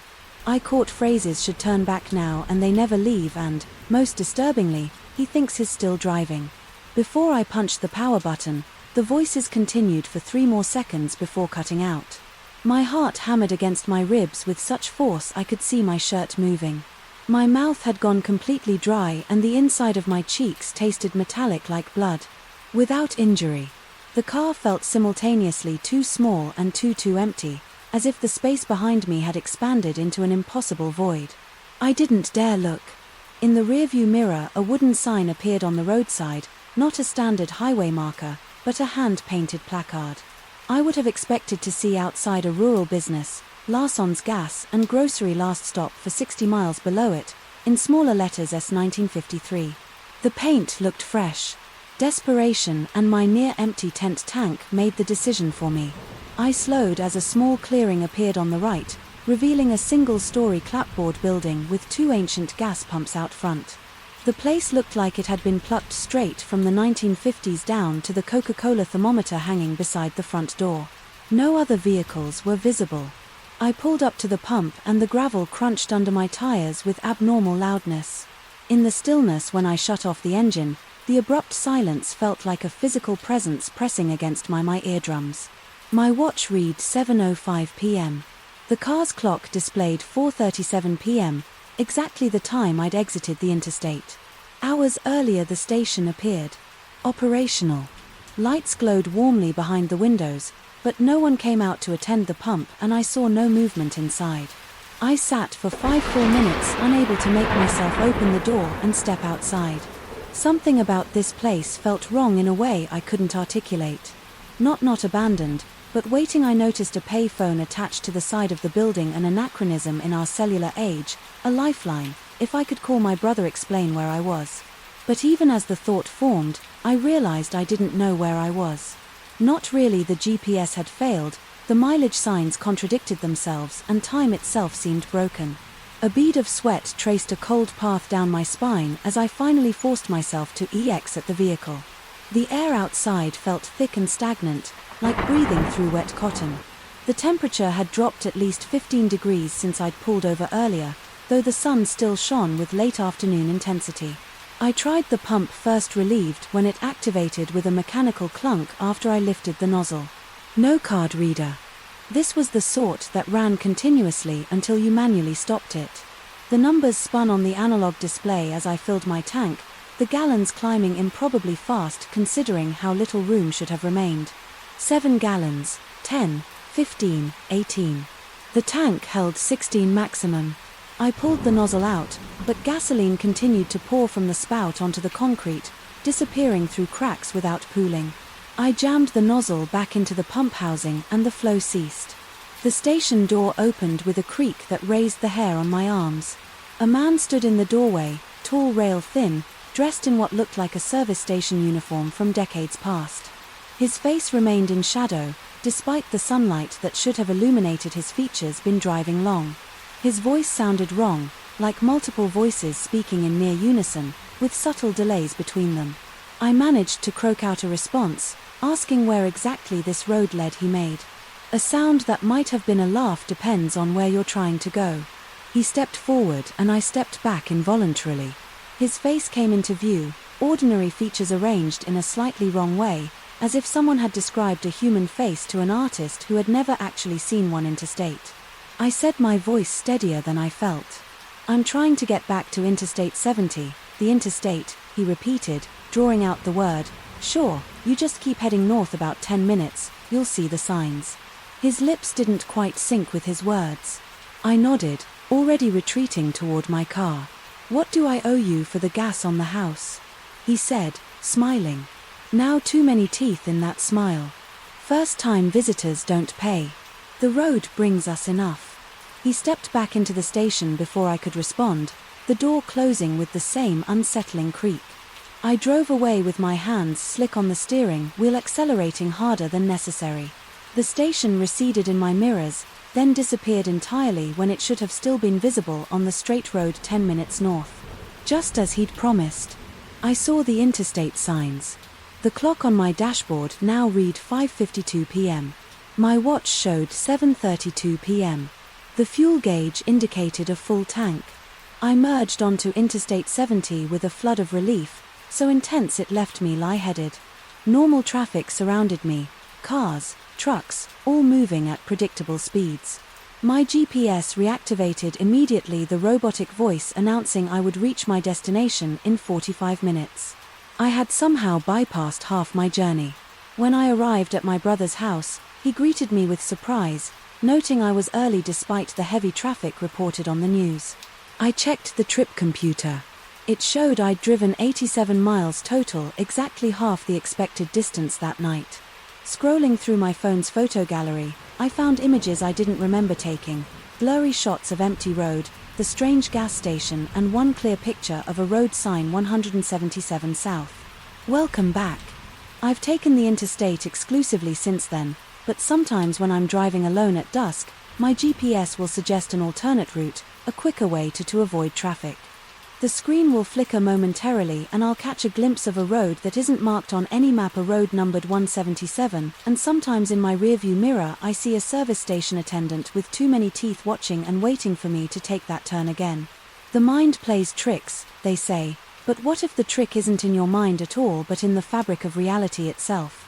I discovered this terrible possibility on a Tuesday evening in October, sitting alone in my apartment, surrounded by e-books and old photographs, my computer screen glowing with social media searches that yielded nothing, absolutely nothing. My hands trembled as I ran them through my hair for the 800th time, a cold sweat breaking out across my forehead, despite the chill in the room. How could someone I spent nearly every day with for 3 years simply not exist? How could Marcos Alvarez, my closest friend during high school, have vanished not just from my life but from existence itself?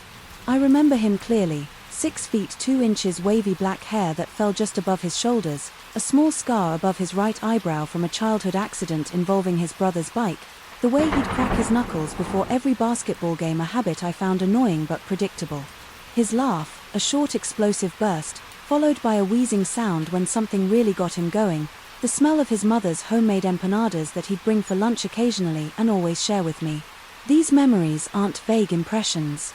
They're vivid, detailed recollections of someone I knew better than most of my family members. Yet here I was 32 years old, staring at our senior yearbook, and Marcos wasn't in it. Not in our class photo. Not in the basketball team picture where he'd been starting power forward. Not in any of the candid shots from prom where we both gone stag and spent most of the night making fun of the couples on the dance floor. In the basketball team photo, where I clearly remember Marco standing behind me with his hands on my shoulders, there was instead a short blonde kid named Trevor, whom I barely recall from math class. This discrepancy first occurred to me 3 weeks ago when my mother shipped me a box of my old high school memorabilia she'd found while cleaning out the attic. Among the items was a trophy our debate team won junior year. I distinctly remembered that tournament. Marcos and I had prepared for weeks, staying up late at his house refining arguments, his father bringing us coffee at midnight, despite his mother's protests about Cine. The moment we won, Marcos had grabbed me in a bee hug so tight I could barely breathe, whispering. We actually did it man in my ear with a voice thick with emotion. But the inscription on the trophy listed only my name and that of Sarah Martinez, a girl I certainly knew but had never partnered with for debate. When I called my mother to ask about this, her confusion was genuine. She'd never heard of Marcos Alvarez. Maybe from college, she suggested, but no, I was certain he was from high school. I even described him to her, his height, his hair, the black leather jacket he wore nearly every day. Despite the Texas heat, nothing registered. I became obsessed with finding proof of his existence. I contacted old classmates through Facebook casual messages asking if they remembered Marcos from the basketball team or debate club. Each response twisted the knife deeper. No one remembered him. Some suggested I might be thinking of Marcus Reynolds, a popular senior when we were sophomores, but that wasn't right. Others thought perhaps I was confusing high school memories with college ones, as my mother had suggested. I dug out old papers from high school, convinced I'd find his name on group assignments or at least a mention in my own juvenile journals. Nothing. I found a paper I specifically remembered writing with him our analysis of The Great Gatsby that earned us an A+ in AP English, but the paper showed only my name at the top. The rational part of my brain suggested there must be a simple explanation. False memories are a documented psychological phenomenon. Perhaps I'd created Marcos as a composite of several friends, or maybe there was a real Marcos, but from a different period of my life, and my mind had simply misplaced him in time. But these explanations felt hollow against the sheer volume and clarity of my memories. It was during this period of questioning that I began to notice strange occurrences around my apartment. At first they were subtle enough to dismiss a book out of place, a cup. I didn't remember leaving on the counter my keys on the hook when I thought I'd left them by the door. But as my search for evidence of Marcos intensified, so did these disturbances. One night I woke at 3:17 a.m. to the sound of basketball dribbling, not from outside, not from a neighbor's TV, but from inside my living room. My mouth went dry instantly and I lay paralyzed as the rhythmic thump continued for exactly 47 seconds before stopping abruptly. The next morning, I found nothing out of place, but the faint smell of gym sneakers lingered in the air. I installed a security camera in my living room that weekend. It recorded nothing unusual. For the first few nights, though, I continued to hear sounds whispered, conversations just at the edge of comprehensibility, laughter that seemed to come from inside the walls, the creak of my couch, as if someone had just sat down when no one was there. The camera captured none of this. Then, on the 5th night, something changed. Reviewing the footage the next morning, I noticed a glitch at 3:17 a.m. The same time I'd heard the basketball dribbling days earlier. The video feed didn't cut out entirely, but the image warped, stretching and compressing as if seen through a heat mirage. And in that distortion, for approximately 4 seconds I could make out the silhouette of someone sitting on my couch, someone tall with hair that fell to their shoulders. My heart hammered against my rib cage. As I replayed those 4 seconds dozens of times, my fingers trembling so badly, I kept missing the pause button. It wasn't clear enough to definitively say it was Marcos, but it wasn't clear enough to say it wasn't him either. What was clear was that someone or something had been in my apartment and my camera had barely captured it. I printed a still from the video, the blurry silhouette circled in red marker, and added it to my growing wall of evidence, a detective board worthy of any crime show, with sticky notes, string connections, and timeline markers. I was no longer just trying to prove Maro's heading existed. I was trying to understand what was happening to me now. Sleep became almost impossible. Each night the disturbances grew more pronounced. The temperature in my apartment would drop suddenly in specific spots, cold enough that my breath would fog if I walked through them. Electronics malfunctioned, my TV turning on by itself to static, my phone ringing with no caller ID and no one on the line. When I answered 3 times, I found handwritten notes in what looked like my own handwriting, but with messages I had no memory of writing. Remember the pizza place? Check the roof. He's still watching. The pizza place referred to in the note had to be Go's, a local joint where Marcos and I used to go after basketball games. It had closed years ago, but the building was still there now, a vape shop. The roof. That had to mean our high school roof, where we'd sometimes sneak during lunch breaks to get away from the noise of the cafeteria. The last note, though he's still watching. That one chilled me to the core because I'd begun to feel exactly that. Watched, it wasn't just paranoia. The hairs on the back of my neck would stand up suddenly. Reflective surfaces, windows at night. My bathroom mirror, even the screen of my turned-off TV, seemed to show movements just at the edge of my vision, movements that disappeared when I turned to look directly. I began avoiding mirrors altogether, taking quick showers with my eyes fixed firmly on the tiles. My performance at work suffered. Colleagues noted my distraction, my bloodshot eyes, my startled jumps when someone approached my desk. Unexpectedly, my boss suggested I take some personal days concern evident in her voice. I agreed, not because I wanted the time off, but because I needed to pursue this mystery with my full attention. With this newfound freedom, I drove to my old high school, arriving just as classes out for the day. The building had been renovated since my time there, but the basic layout remained the same. I spoke to the front office, spinning a story about researching for a memoir, and asked if I could see past yearbooks. The secretary, an older woman with sympathetic eyes, led me to the library where archives were kept. I spent hours going through yearbooks not just from my years, but from the years before and after as well. No Marcos, I expanded my search to club photos, sports teams from other seasons, candid shots in the hallways, nothing. According to these records, Marcos Alvarez had never attended Westlake High.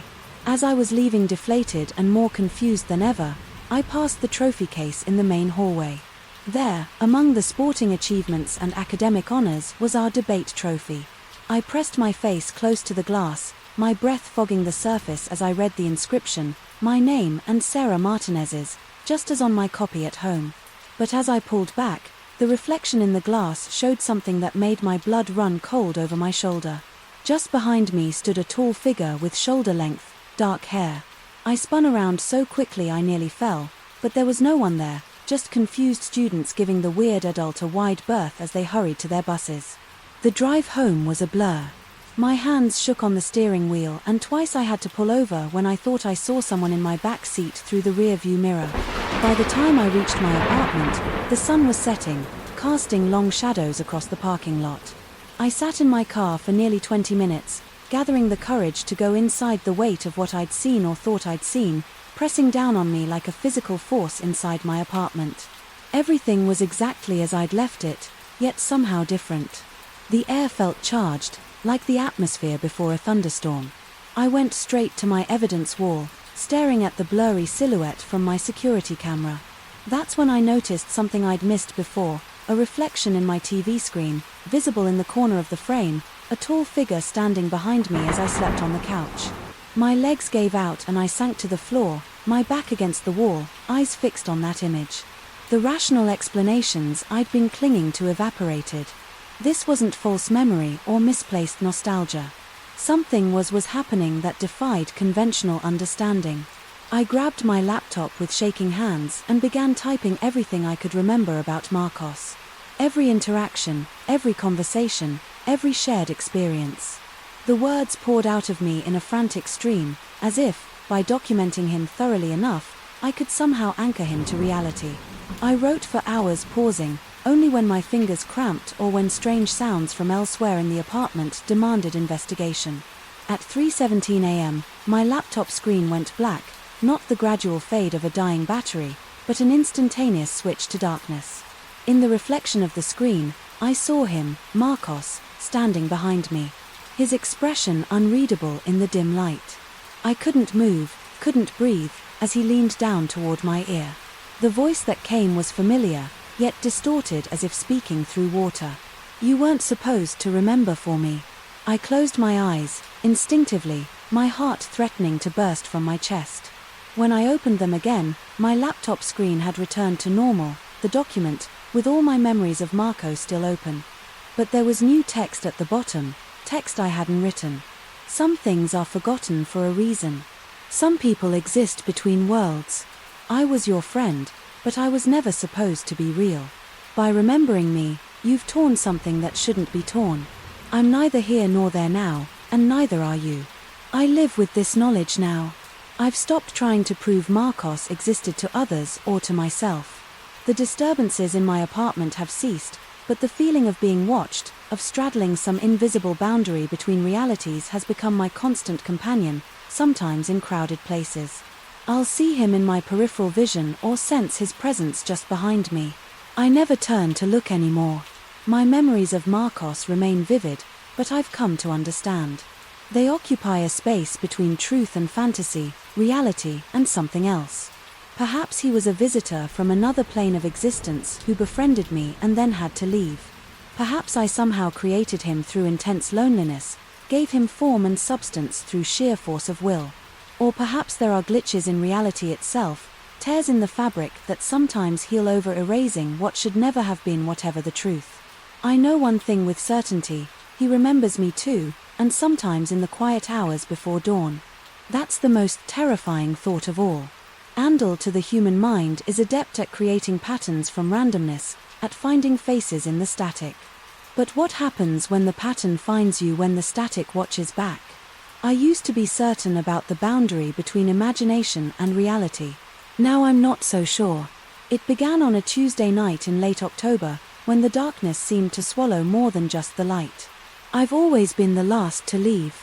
The office, Baxter & Sons Financial Consulting, occupies the 5th floor of the Westridge Commercial Complex, an aging building that stands isolated at the edge of an industrial park surrounded by nothing but empty lots and the occasional storage facility, 5 miles from the nearest residential area. It's the kind of place that empties completely after business hours, leaving behind only the hollow echo of fluorescent lights and the distant hum of the highway. That night I had stayed later than usual, caught in the labyrinth of quarterly reports that demanded immediate attention. By the time I shut down my computer, the digital clock on my desk read 11:42 p.m. The cleaning crew had come and gone hours ago, leaving behind the chemical scent of industrial disinfectant that always made my sinuses burn. As I gathered my belongings, the silence pressed against my eardrums like cotton wool. The building had settled into that peculiar stillness that seems to amplify every small sound, the tick of the wall clock, the distant gurgle of pipes, the soft whisper of air through vents. I remember thinking how different a place becomes when humans vacate it, as if the walls themselves exhale once we're gone. The elevator ride down to the lobby was uneventful, though I couldn't shake the feeling that the car descended slower than usual, as if reluctant to deliver me to the ground floor when the doors finally parted. The security guard's desk sat empty. Jerry usually worked until midnight, but his chair was vacant. A half-empty coffee cup, the only evidence of his presence. I called out his name, but my voice merely bounced off the marble floors and died in the corners of the lobby. I shrugged it off. Perhaps he was making his rounds or had stepped outside for a cigarette. I pushed through the heavy glass doors and stepped into the night. The air was unseasonably cold, carrying the metallic scent of approaching rain. The parking lot stretched before me, a vast expanse of cracked asphalt illuminated only by scattered lamp posts that cast pools of sickly yellow light at uneven intervals. My car, a grey Honda Civic that had seen better days, was parked in the farthest corner, a habit I developed to prevent door dings and scratches from careless co-workers. The walk to my vehicle usually took less than 2 minutes, but that night it felt longer. Perhaps it was the unusual silence or the way the wind had suddenly died, leaving the air unnaturally. Still about halfway across the lot I noticed something, or rather someone, standing near my car, a man tall and thin, dressed in what appeared to be a dark suit. He stood perfectly still facing the building I had just exited. Even from a distance, something about his posture seemed wrong, too rigid, too perfect in its stillness. No shifting of weight from foot to foot, no subtle movements of the head or shoulders that betray the presence of life. My pace faltered for just a moment before I forced myself to continue walking. My keys clutched tightly in my right hand, the jagged edge of my car key protruding between my knuckles, a defensive measure I'd learned in a self-defense class years ago. I kept my eyes fixed on my destination, trying to project an air of confidence. I didn't feel the logical part of my brain offered rational explanations: a fellow employee working late, someone waiting for a ride, a lost driver seeking directions. Yet with each step the hollow pit in my stomach expanded. The figure remained motionless, and as I drew closer I realized I couldn't make out his features. His face seemed to exist in a pocket of deeper shadow, as if the darkness clung to him more densely than to the surrounding night. 20 feet from my car, a chill shuddered through me that had nothing to do with the temperature. It started at the base of my spine and crawled upward, branching out along my ribs and settling at the nape of my neck, where the fine hair stood at attention. I forced myself to breathe evenly to maintain my pace. I was being ridiculous. This was just some guy in a parking lot, nothing more. I angled my approach to give the figure a wide berth, fishing my key fob from my pocket and unlocking the car from a distance. The responding flash of headlights briefly illuminated the scene, but the man remained a silhouette. His features discernible. As I reached my vehicle, I risked a quick glance in his direction. He hadn't moved, hadn't turned, still faced the building, still stood with that unnatural stillness, but something had changed, something subtle that I couldn't immediately identify. Then it hit me.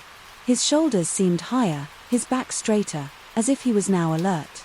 Aware of my presence, I slid into the driver's seat and locked the doors immediately, my hands trembling slightly as I inserted the key into the ignition.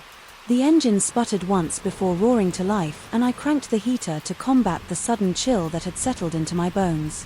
Out of habit, I glanced at the rearview mirror to check for traffic before backing out. He was there behind my car, looking directly at me. My heart slammed against my rib cage and I twisted in my seat, looking through the rear window. The parking space behind me was empty. Nothing but asphalt and paint. Painted lines confused. I turned back to the mirror. He stood there no more than 10 feet away. His face still obscured, but his body now angled toward my vehicle. Impossible. I whipped my head around again, scanning the entire area behind my car. Nothing, no one. Yet when I looked at the mirror once more, there he was, closer now, perhaps 7 feet from my bumper. Panic surged through me like an electrical current. I threw the car into drive and pressed the accelerator tires, squealing as I pulled away from the parking space. My hands were slick with sweat on the steering wheel as I navigated toward the exit, checking all mirrors obsessively. Each time I looked at the rear view, he was there, always at the same distance, moving when I moved, stopping when I stopped, yet never visible. When I turned to look directly, I sped through the parking lot, taking the corner near the security booth too quickly, feeling the car list dangerously to one side before the tires found their grip again. The exit gate was up, unusual for this time of night, as it typically lowered automatically after 10 p.m., requiring an employee keycard to open. I didn't question this stroke of luck, accelerating through the opening and onto the main road. Only when I was a mile away, with the glow of the highway visible ahead, did I allow myself to take a deep, shuddering breath. My shirt clung to my back, soaked with cold sweat, and my jaw HDHD from clenching it so tightly. The rational explanations began to assert themselves again, a trick of the light, an overtired mind, conjuring images from shadows, perhaps even the early stages of a migraine affecting my vision. By the time I reached my apartment 20 minutes later, I had almost convinced myself that nothing unusual had occurred. Almost I parked in my assigned space, gathered my briefcase and hurried inside, double-checking the deadbolt after closing the door behind me. I didn't sleep well that night, startling awake at every creak of the building, settling every distant car door closing in the lot below. Morning brought clarity and embarrassment. In the harsh light of day, my fear seemed childish, a product of working too many hours and watching too many late-night horror movies. I showered, dressed, and headed to my car, determined to put the strange episode behind me. That's when I saw them on the driver's side of my Honda, starting near the front wheel well and continuing to the back door. Handprints, or something like handprints, elongated with fingers that seemed too thin, too jointed. They weren't made of dirt or dust, as one might expect. Instead, they appeared as dry patches on the metal, as if all moisture had been extracted from those precise areas, leaving behind a dull, almost oxidized finish in the shape of hands. I stood staring at these marks, my briefcase slipping from suddenly numb fingers and landing with a thud at my feet. A maintenance worker passing by asked if everything was all right. I managed to nod, mumbling something about bird droppings on my car. He gave me an odd look. Before continuing on his way, I picked up my briefcase, unlocked my car and drove to work on autopilot, my mind racing with possibilities, none of them comforting. The workday passed in a blur. I found myself staring at the clock, dreading the moment when the office would empty, when darkness would reclaim the world outside. I made excuses to leave early, citing a dental appointment that didn't exist. As I walked to my car at 4:30 p.m., I scrutinized every shadow, every reflective surface. The handprints remained unmistakable. In the afternoon sun, I drove straight to a car was feeding bills into the automated machine with trembling fingers.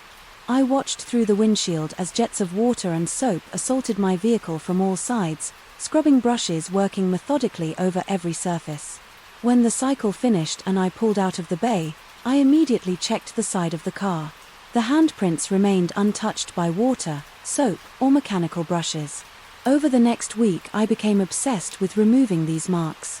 I tried specialized cleaning products than a clay bar treatment recommended by a detailing enthusiast online. When these failed, I resorted to more desperate measures, steel wool that should have scratched the paint but somehow left no mark on the handprints. Then a small electric sander borrowed from my neighbor. Nothing affected those dry patches.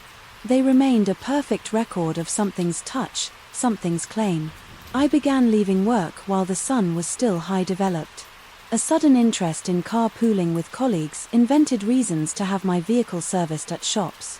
Far from my usual mechanic, I avoided looking in my rearview mirror whenever possible, and when necessity demanded it, I held my breath, half expecting to see that figure standing behind my car watching. Waiting sleep became elusive.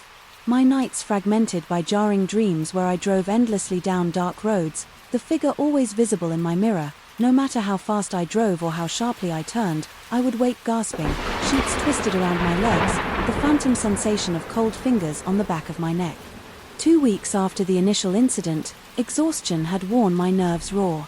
I sat at my desk, staring blankly at a spreadsheet that had long since lost its meaning. When my phone buzzed with a text message, it was from Jerry. "The night security guard left your briefcase at security. Security desk last night, can hold until tonight." I frowned at the message. I hadn't been to the office the previous night, and my briefcase sat beside my desk where I'd placed it that morning. I typed back a quick response explaining the confusion, then returned to my work. Minutes later my phone buzzed again. "Sorry for mix-up. Gentleman who left it said he was you, tall guy, thin, dark suit. Very formal, said you'd be back for it." The blood in my veins turned to ice water. I stood abruptly, my chair rolling back and colliding with the cabinet behind me. My co-workers glanced up at the noise, their expression shifting from surprise to concern. As they took in my paler, my wide eyes, the visible tremor in my hands. I fabricated an explanation about a family emergency and left immediately, ignoring the worried queries that followed me to the elevator in the parking garage beneath the building. I approached my car cautiously, examining it from every angle before unlocking it. The handprint seemed darker, somehow more defined, as if whatever had left them was pressing harder, becoming more substantial with each passing day. That night I checked into a hotel 20 m away. Using cash and a name that wasn't mine, I left my car in long-term parking at the train station and took a cab, watching the side mirror obsessively during the entire ride.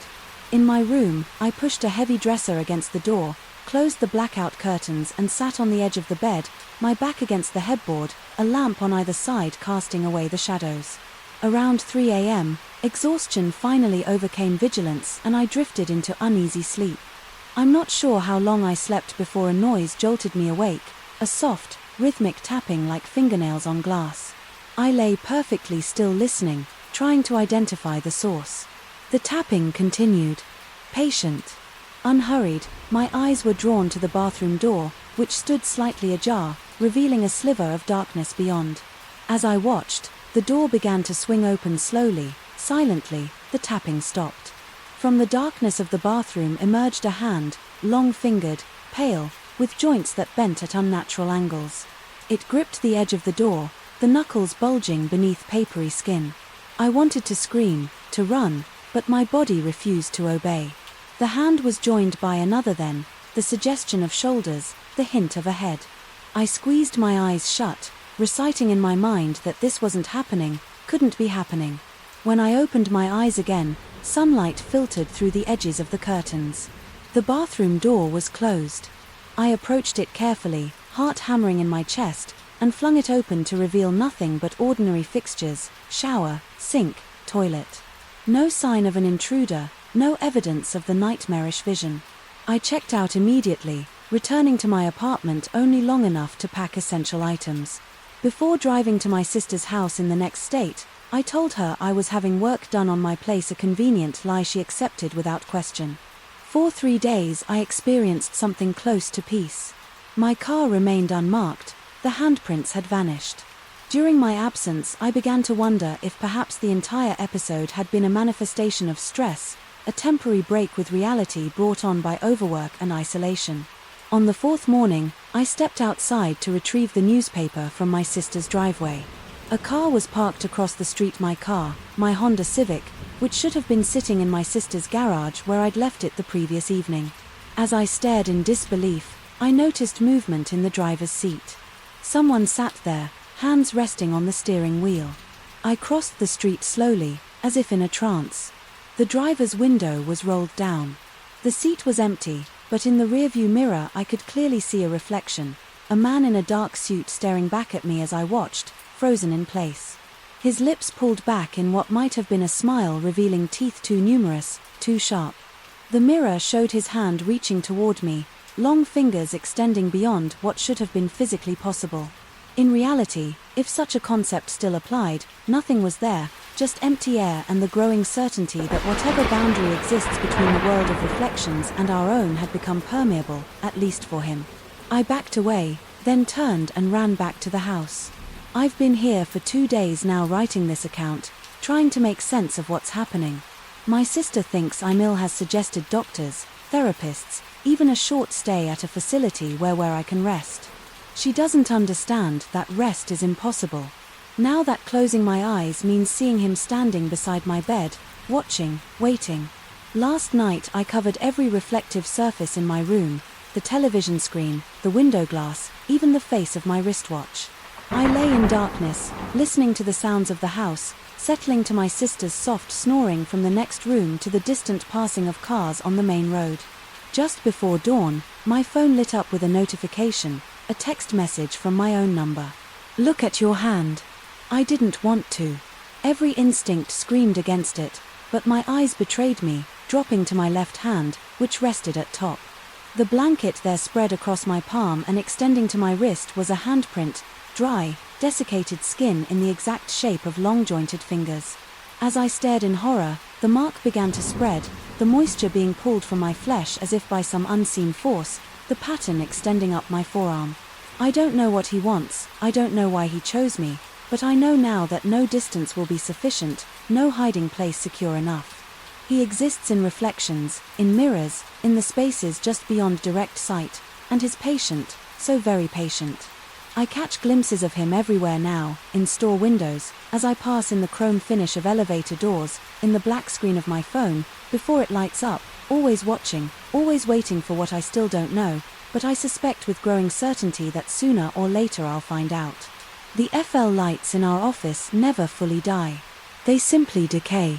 Hour by hour, their buzzing grows more insistent while their illumination dims, creating shadows that shift and stretch across empty desks. This gradual degradation of light is something you only notice when you're the last one left, when the building settles into that hollow quietness that makes every creak, every distant hum of the elevator machinery, every tick of the wall clock feel like a secret being whispered directly into your ear. I've worked countless late nights at Meridian Analytics, but it wasn't until 6 weeks ago that I realized these weren't the only sounds keeping me company after hours. I'm a data analyst at a small financial consulting firm located on the 14th floor of an aging office building downtown. Our space is modest: a reception area, 8 cubicles, a conference room and 2 private offices, one belonging to Robert Mercer, the founder and managing partner. Mercer is demanding but fair, the kind of boss who expects excellence but acknowledges hard work. He's methodical, always following the same routines, arriving precisely at 7:30 a.m., leaving at 6:15 p.m. and wearing the same style of charcoal suit with different colored ties to denote the day of the week. Tuesday is always navy blue, Wednesday is burgundy. His predictability became a comforting constant in my otherwise chaotic life. That night I was hunched over spreadsheets cross-referencing orderly projections for a major client presentation. The following morning the office had emptied. 2 hours earlier, Mercer himself had left around 4, mentioning something about his daughter's piano recital. I remember checking my watch 9:42 p.m. and calculating how much longer I would need to finish the analysis. That's when I heard it. My name called out from the hallway leading to the conference room: Daniel. The voice was unmistakably Mercer's, that distinct bare ain with the slight southern drawl he picked up during his years at Vanderbilt. The inflection was peculiar, almost like a question and a statement simultaneously. I responded, automatically asking if he needed the preliminary numbers. The sudden sound of my own voice hanging in the empty office made me realize how strange it was that Mercer would be back. I pushed away from my desk, the wheels of my chair squeaking against the laminate flooring. The hallway was empty. The motion sensor lights flickered on as I stepped into the corridor, revealing nothing but closed doors and the water cooler bubbling quietly in the corner. I called out again, my voice sounding smaller than before. No response. I checked the conference room, Mercer's office, even the small kitchen area and bathroom. Nothing. I rationalized that perhaps I had misheard something: the building's old pipes, the elevator machinery, or maybe even someone on another floor. Logical explanations existed. They had to back at my desk. I had just resumed work when the office phone rang, its shrill tone shattering the silence. The caller ID displayed Mercer's home number. My hand hesitated above the receiver for a moment before picking up. Mercer's voice came through the line, inquiring about the status of the Davidson report. What froze the blood in my veins wasn't the content of his question, but the intonation identical to what I had heard in the hallway minutes earlier. The same questioning inflection, the same subtle drawl elongating the second syllable of my name. I managed to respond coherently, assuring him the report would be ready by morning. Throughout our brief conversation, my eyes remained fixed on the empty hallway, half expecting to see a figure materialize where the voice had originated. After hanging up, I sat motionless, listening intently to the ambient sounds of the office. The fluorescent light above my desk flickered rhythmically, casting intermittent shadows across my keyboard. I could have left then, should have. Instead, I convinced myself it was a coincidence. Perhaps an echo in the building's ventilation system had carried fragments of an earlier conversation. Perhaps stress and exhaustion were playing tricks on my perception. Rational explanations existed, but in the following days the incidents multiplied. Each occurrence followed the same pattern. I would hear Mercer's voice in the office shortly after he had physically left the building, followed by an actual communication from him from another location. Sometimes it was a phone call, sometimes a text or email, but always with the same vocal patterns or writing style I had just heard in the empty office. The phenomenon wasn't limited to my name being called. Once I heard what sounded like Mercer discussing quarterly projections with someone in the conference room, complete with the distinctive way he tapped his pen against the table for emphasis. When I investigated, the room was dark and unoccupied. 20 minutes later he sent a company-wide email outlining the exact same points about the quarterly forecast. My colleagues noticed the change in my behavior. How could they not? I began to flinch at sudden sounds, to stare too long at empty spaces. I installed a small mirror on my monitor to watch the area behind me. My work suffered as I spent increasing amounts of time analyzing patterns. When Mercer left, where I heard the voice, what was communicated, and when the actual communication followed. I mapped it all in a spreadsheet, searching for correlations for any data point that might explain what was happening. According to my calculations, the time between hearing the voice and receiving the actual communication from Mercer was decreasing. Initially it had been minutes, then seconds. I began to fear the moment these events would occur simultaneously. What would it mean? When the echo arrived at the same moment as the source, sleep became elusive. When I did manage to drift off, my dreams were filled with voices emanating from empty rooms, calls that came from nowhere and everywhere. At once, I began to record everything, setting up my phone to capture audio whenever I was alone in the office. Most recordings picked up nothing but the ambient sounds of the building, but occasionally there it was Mercer's voice, faint but distinct, saying words I would later receive in an email or hear in a phone conversation. I shared my concerns with no one. How could I explain that something in our office was anticipating my boss's communications, that something was replicating his voice with perfect accuracy before he even spoke the words from wherever he actually was? The rational explanations grew thinner, more implausible, with each occurrence. 4 weeks into this nightmare, I decided to stay late specifically to confront whatever was happening. I positioned myself in the central area of the office after everyone had left waiting for Mercer's voice. The air conditioning hummed softly, punctuated by the occasional ping from the elevator down the hall, sweat bead along my hairline. Despite the cool air, my throat felt constricted, my mouth dry as paper. At precisely 7:43 p.m., it came not from the hallway this time, but from directly beside Mercer's office. Need to revive the Blackwood proposal. The numbers don't add up. The voice was so clear, so present, that I could almost feel the breath that should have carried those words. My heart hammered against my ribs as I approached Mercer's office. The door was closed. The light off my hand trembled as I gripped the handle, turned it slowly and pushed the door open. The office was empty, bathed in the dim glow from the city lights filtering through the blinds. I stepped inside my shoes, silent against the carpet. Nothing seemed disturbed. Mercer's desk was organized, as always, laptop gone, pens arranged by color, family photo angled precisely toward his chair. Then my phone buzzed. In my pocket, a text from Mercer: need to revise the Blackwood proposal. The numbers don't add up. Can you take another look tonight? Word for word, inflection for inflection, if text could carry such a thing. I stumbled backward out of his office, my spine connecting with the wall behind me. The impact knocked a framed company award askew. As I reached to straighten it, I noticed something I had never paid attention to before: a small vent in the ceiling part of the building's central air system. The following day, I arrived early and examined every inch of the office. I discovered similar vents positioned throughout the space, all connected to the central HVAC system that serviced the entire building. An idea began to form, not a rational explanation, but something adjacent to one.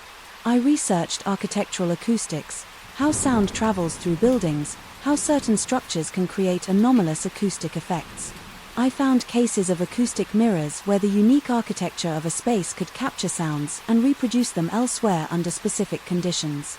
None of it fully explained what I was experiencing, but it provided a framework, however tenuous, to cling to. That evening I stayed late again, this time with a different purpose. When everyone had gone, I systematically moved through the office, carefully placing small pieces of duct tape over the vents, not blocking them entirely, but changing their acoustic properties. I felt ridiculous, like a man constructing a tinfoil hat, but desperation had overtaken my sense of self-consciousness. I returned to my desk and waited. Hours passed without incident. My shoulders had just begun to relax when the sound came: Mercer's voice discussing third-quarter projections. But this time it was different. The voice sounded distorted, as if speaking through water. More importantly, it came from everywhere at once, reverberating throughout the office, rather than from a specific location. My skin prickled with goosebumps as I realized the voice wasn't coming from the vent at all. The tape had merely changed how it manifested. I sat frozen, listening as the voice continued for nearly 30 seconds before fading away. My phone remained silent. No email appeared. For the first time, there was no corresponding communication from the real Mercer. I waited another hour before giving up and heading home, my mind racing with possibilities. Had I somehow disrupted the pattern? Had I made things worse? The answer came the next morning when I arrived at work. There was a strange energy in the office. Colleagues huddled in small groups, speaking in hushed tones. Our receptionist informed me that Mercer wouldn't be in today. He had been hospitalized overnight after experiencing what doctors suspected was a transient ischemic attack, a mini-stroke. He had collapsed while working on quarterly projections at home. The timing aligned perfectly with when I had heard the distorted voice. Over the subsequent days, a terrible hypothesis formed in my mind.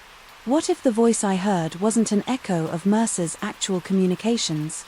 What if it was something else entirely, a precursor, a preview of thoughts not yet expressed? What if, by disrupting the acoustic properties of our office, I had somehow interfered with whatever natural process was occurring? Mercer returned to work the following week, seemingly recovered but noticeably subdued. The doctors had found nothing conclusive, attributing his episode to stress and overwork. He appeared thinner, paler, his voice slightly weaker than before. I removed the tape from the vents when no one was looking. That same day, I began to hear the voice again, clear, precise, and always preceding Mercer's actual communications. But now I listened with new understanding. I wasn't hearing an echo. I was hearing a forecast. The voice wasn't replicating Mercer's communications after he left. It was anticipating them before they were ever spoken. This realization should have terrified me more than anything that had come before. Instead, it brought a strange calm. I had glimpsed something beyond ordinary understanding, a wrinkle in the fabric of reality where causality folded back upon itself. I still work late at Meridian Analytics. I still hear the voice, but now I understand my role as witness to something inexplicable yet somehow essential. I've become attuned to the subtle differences between Mercer's actual voice and its predecessor, the latter slightly more resonant, as if emerging from somewhere deeper than a human throat. Sometimes, when I'm alone in the quiet office, I speak into the empty air, wondering if my own voice creates ripples elsewhere, if someone in another place might hear me before I've spoken. The building listens, the vents carry my words away, and somewhere in the space between what will happen and what has happened, something receives them. The lights continue to flicker, the office continues to breathe, and in the silence, after everyone has gone, I wait for voices that shouldn't exist, carrying messages not yet sent from a future still forming PR. I still feel it sometimes, that peculiar numbness that creeps from my jaw and spreads across my face like spilled ink on paper. It wasn't the typical dental aesthetic that wears off in hours. This sensation returns periodically, always at night, always when I'm alone, accompanied by the subtle metallic taste that floods my mouth. And when it happens, I know with absolute certainty that what I experienced was real, despite all evidence to the contrary. The pain started on a Tuesday, a dull throb that originated somewhere deep in my hair and gradually intensified until it became impossible to ignore by Wednesday morning. The side of my face had swollen, and focusing on work became an exercise in futility between whys. I mentioned my predicament to Davis, a colleague I knew only through brief interactions in the break room, not someone I typically seek advice from. But desperation has a way of lowering standards. Davis's eyes lit up with unexpected enthusiasm. He scribbled an address on a post-it note, slid it across the table, and assured me that this dentist had performed miracles on his impacted wisdom tooth last year. The location seemed unusual. Some office building in Havenbrook, a neighborhood on the outskirts of town where development had stalled after the economic downturn. I'd rarely ventured there, but the pain pulsing through my jaw eliminated any hesitation. That afternoon I called in sick for the remainder of the day and drove across town. The roads grew narrower as I navigated through Havenbrook, passing shuttered storefronts and apartment complexes with more vacancy signs than occupied units. Fall had descended early that year, and a thin layer of mist hung over the streets, softening the edges of buildings and blurring traffic lights into hazy orbs. The address led me to a 10-story commercial building with a facade of smudged glass and weather-stained concrete. Unlike the surrounding decay, this structure maintained a peculiar dignity, as if existing in defiance of its deteriorating neighborhood. Inside, the lobby smelled of industrial, cleaner, and stale coffee. A directory board with missing letters displayed the building's occupants: law offices, accounting firms, a travel agency that likely hadn't booked a vacation since the internet took over, and there it was: Nightingale Dental Associates, Suite 8113. The elevator ascended with mechanical reluctance, each floor marked by a subtle jolt. When the doors finally slid open on the 8th floor, I stepped into a hallway that stretched in both directions, lined with identical brown doors and illuminated by fluorescent lights that hummed like trapped insects. Suite 8113 waited at the end of the corridor past several vacant offices with darkened windows. I hesitated at the door, my pain momentarily eclipsed by an inexplicable apprehension. Something about the building's emptiness, the echo of my footsteps on the tiled floor, the peculiar stillness of the air. It all felt wrong somehow, but the throbbing in my jaw quickly reminded me why I had come. The dental office defied my expectations. Behind that unremarkable door lay an immaculate reception area with soft lighting and comfortable furniture. The walls were painted a soothing shade of blue, or adorned with framed landscapes of serene mountain vistas. Soft classical music drifted from concealed speakers. The contrast with the dreary hallway outside was so stark that crossing the threshold felt like stepping into another world entirely. A receptionist looked up from her computer and smiled. Her face was pleasant but somehow forgettable. As if deliberately designed not to leave an impression, she checked my name against an appointment book, though I didn't recall making an appointment, and informed me with practiced efficiency that Dr. Nightingale could see me immediately. The waiting room remained empty, save for myself, yet magazines were fanned out on side ties. As if recently disturbed by other patients, she directed me down a short hallway to examination room 3. The dental chair faced a window overlooking the city, though the view seemed oddly unfamiliar from this vantage point. As if the building were taller than I had initially perceived, Dr. Nightingale entered moments later. His movements fluid and precise, his handshake firm but cold. His features were sharp and angular, high cheekbones, prominent jawline, deep, set eyes that reflected the overhead lights. Like polished obsidian, he examined my infected tooth with such gentle precision that I barely felt his instruments probing the sensitive area. His diagnosis came swiftly, an abscess requiring immediate drainage, followed by root canal therapy. The procedure could be performed right away, he assured me, his voice carrying a slight accent. I couldn't quite place something European, perhaps, or possibly Canadian, softening the consonants in a way that made his words sound almost melodic. I should have asked questions about insurance, about credentials, about how Davis had found this place. Instead, I nodded eagerly, desperate for relief. The injection of anesthetic brought immediate numb, spreading beyond the typical boundaries of dental work, creeping down my neck and across my shoulder. Dr. Nightingale worked methodically, his movements becoming increasingly blurred as whatever he had administered took stronger hold. The ceiling above me transformed under my drug-hazed gaze.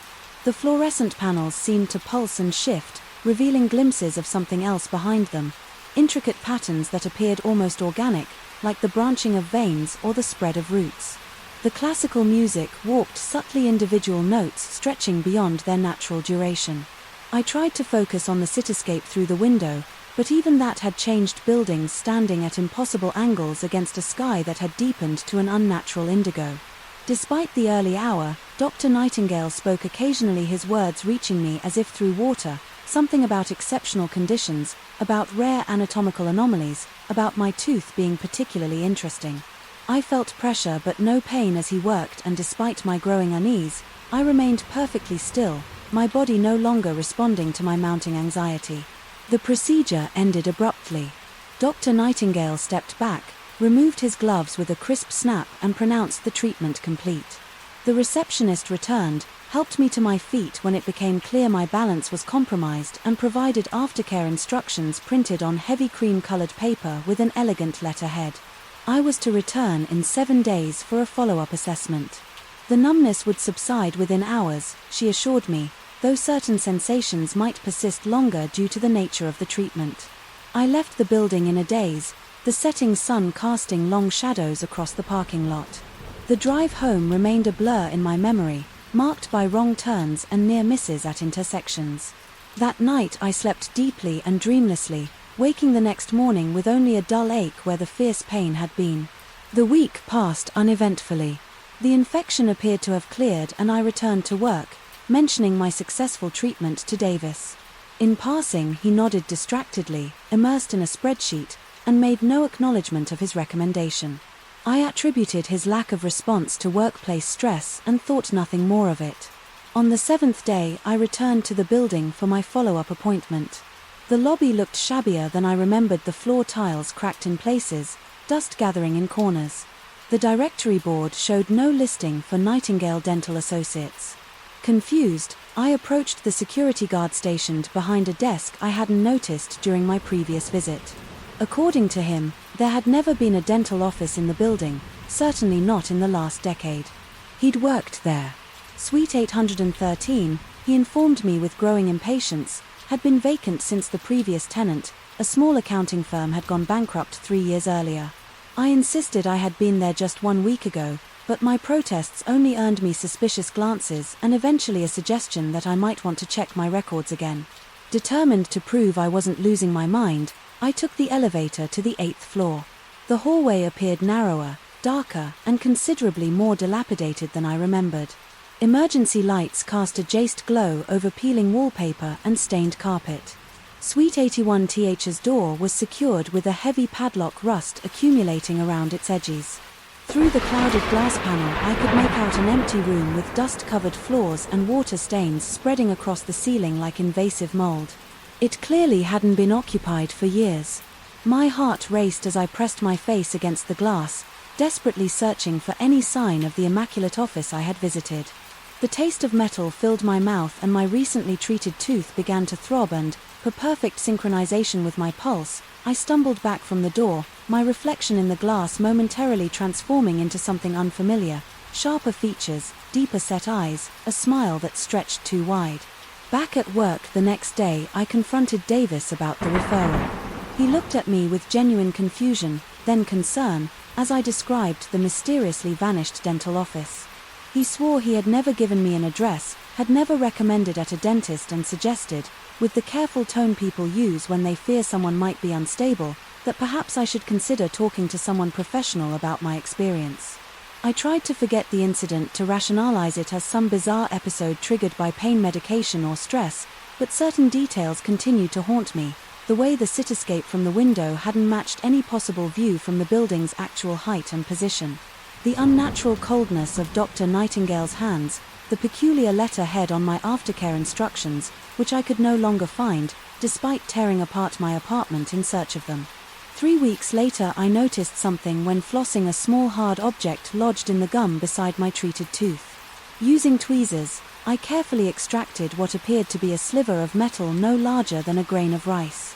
Under my bathroom light it gleamed with an unusual luster, neither silver nor gold, but something in between, inscribed with markings too tiny to decipher without magnification. That night I dreamed of Dr. Nightingale standing over me, explaining in his melodic accent that certain patients were selected for special procedures, that my dental anatomy made me an ideal candidate for their experimental work. In the dream he opened his own mouth to reveal teeth modified with the same metallic substance, arranged in patterns that seemed to shift and reconfigure. Even as I stared at them, I woke with a jolt, the familiar numbness spreading across my face. In the bathroom mirror I examined my tooth, now aching dully. The gum around it had receded slightly, revealing what appeared to be a thin line of the same metal embedded at the base of the tooth. I ran my tongue over it, tasting copper and something else, something chemical and foreign. Over the following months I consulted 3 different dentists. Each examined my tooth and found nothing unusual, just a standard root canal and crown performed with adequate, if unremarkable, skill. X-rays showed normal bone structure and no foreign objects. One dentist, more patient than the others, gently suggested that phantom sensations following dental work were not uncommon, particularly for patients with anxiety disorders. But I know what I felt, what I still feel when the numbness returns on random nights, accompanied now by brief bursts of what seem like transmitted thoughts, clinical observations, Dr. Nightingale's voice, descriptions of successful integration, mentions of subjects responding well to initial implantation. I've developed new habits since then. I avoid dentists entirely. I check and recheck the addresses of any medical professionals before visiting them. I've installed a small ultraviolet light in my bathroom which I use nightly to examine my tooth, because under that specialized illumination the crown emanates a faint pulsing glow that no natural material should produce. Sometimes I drive past that building in Haven Brook, parking across the street, to watch the 8th floor windows. Mostly they remain dark, but occasionally, always briefly, always late at night, lights flicker in Suite 813, casting angular shadows that move with unsettling precision. I've never worked up the courage to enter the building. During these episodes, part of me fears finding nothing but that empty, dusty room. Again, a great part fears finding Dr. Nightingale waiting for me, instruments prepared for my next treatment. The small metal object I extracted sits in a glass vial on my nightstand. Sometimes it seems to shift position overnight, though I tell myself this is impossible. Twice I've tried to show it to others, but on both occasions the vial appeared empty when I attempted to display it, only to reveal its contents again. When I was alone last week, I noticed Davis looking at me strangely across the office. When our eyes met, he touched his jaw in exactly the spot where my treated tooth is located. Then smiled, a smile that stretched slightly too wide, revealing teeth that caught the fluorescent lights with an unnatural gleam. He hasn't acknowledged the gesture since, responding with blank confusion when I carefully asked if his dental work had been done locally. I know how this sounds. I understand why no one believes me, but something happened in that dental chair in Suite 813, something beyond conventional explanation. Something was placed inside me, or perhaps something was awakened, and it remains there, still pulsing beneath the artificial crown, sending its signals to recipients. I can only guess that the most terrifying aspect isn't the possibility that I imagined everything. It's the growing certainty that I didn't, and the question of how many others like me are out there carrying these small metallic seeds behind their perfect smiles, waiting for whatever harvest Dr. Nightingale and his associates have planned. Tonight, my tooth is throbbing again. Through my bathroom window I can see the lights of the city and, somewhere among them, the building in Haven Brook. I wonder if Suite 8113 is illuminated now. If Dr. Nightingale is bending over another patient installing another piece of his puzzle, I wonder when I'll receive the signal to return.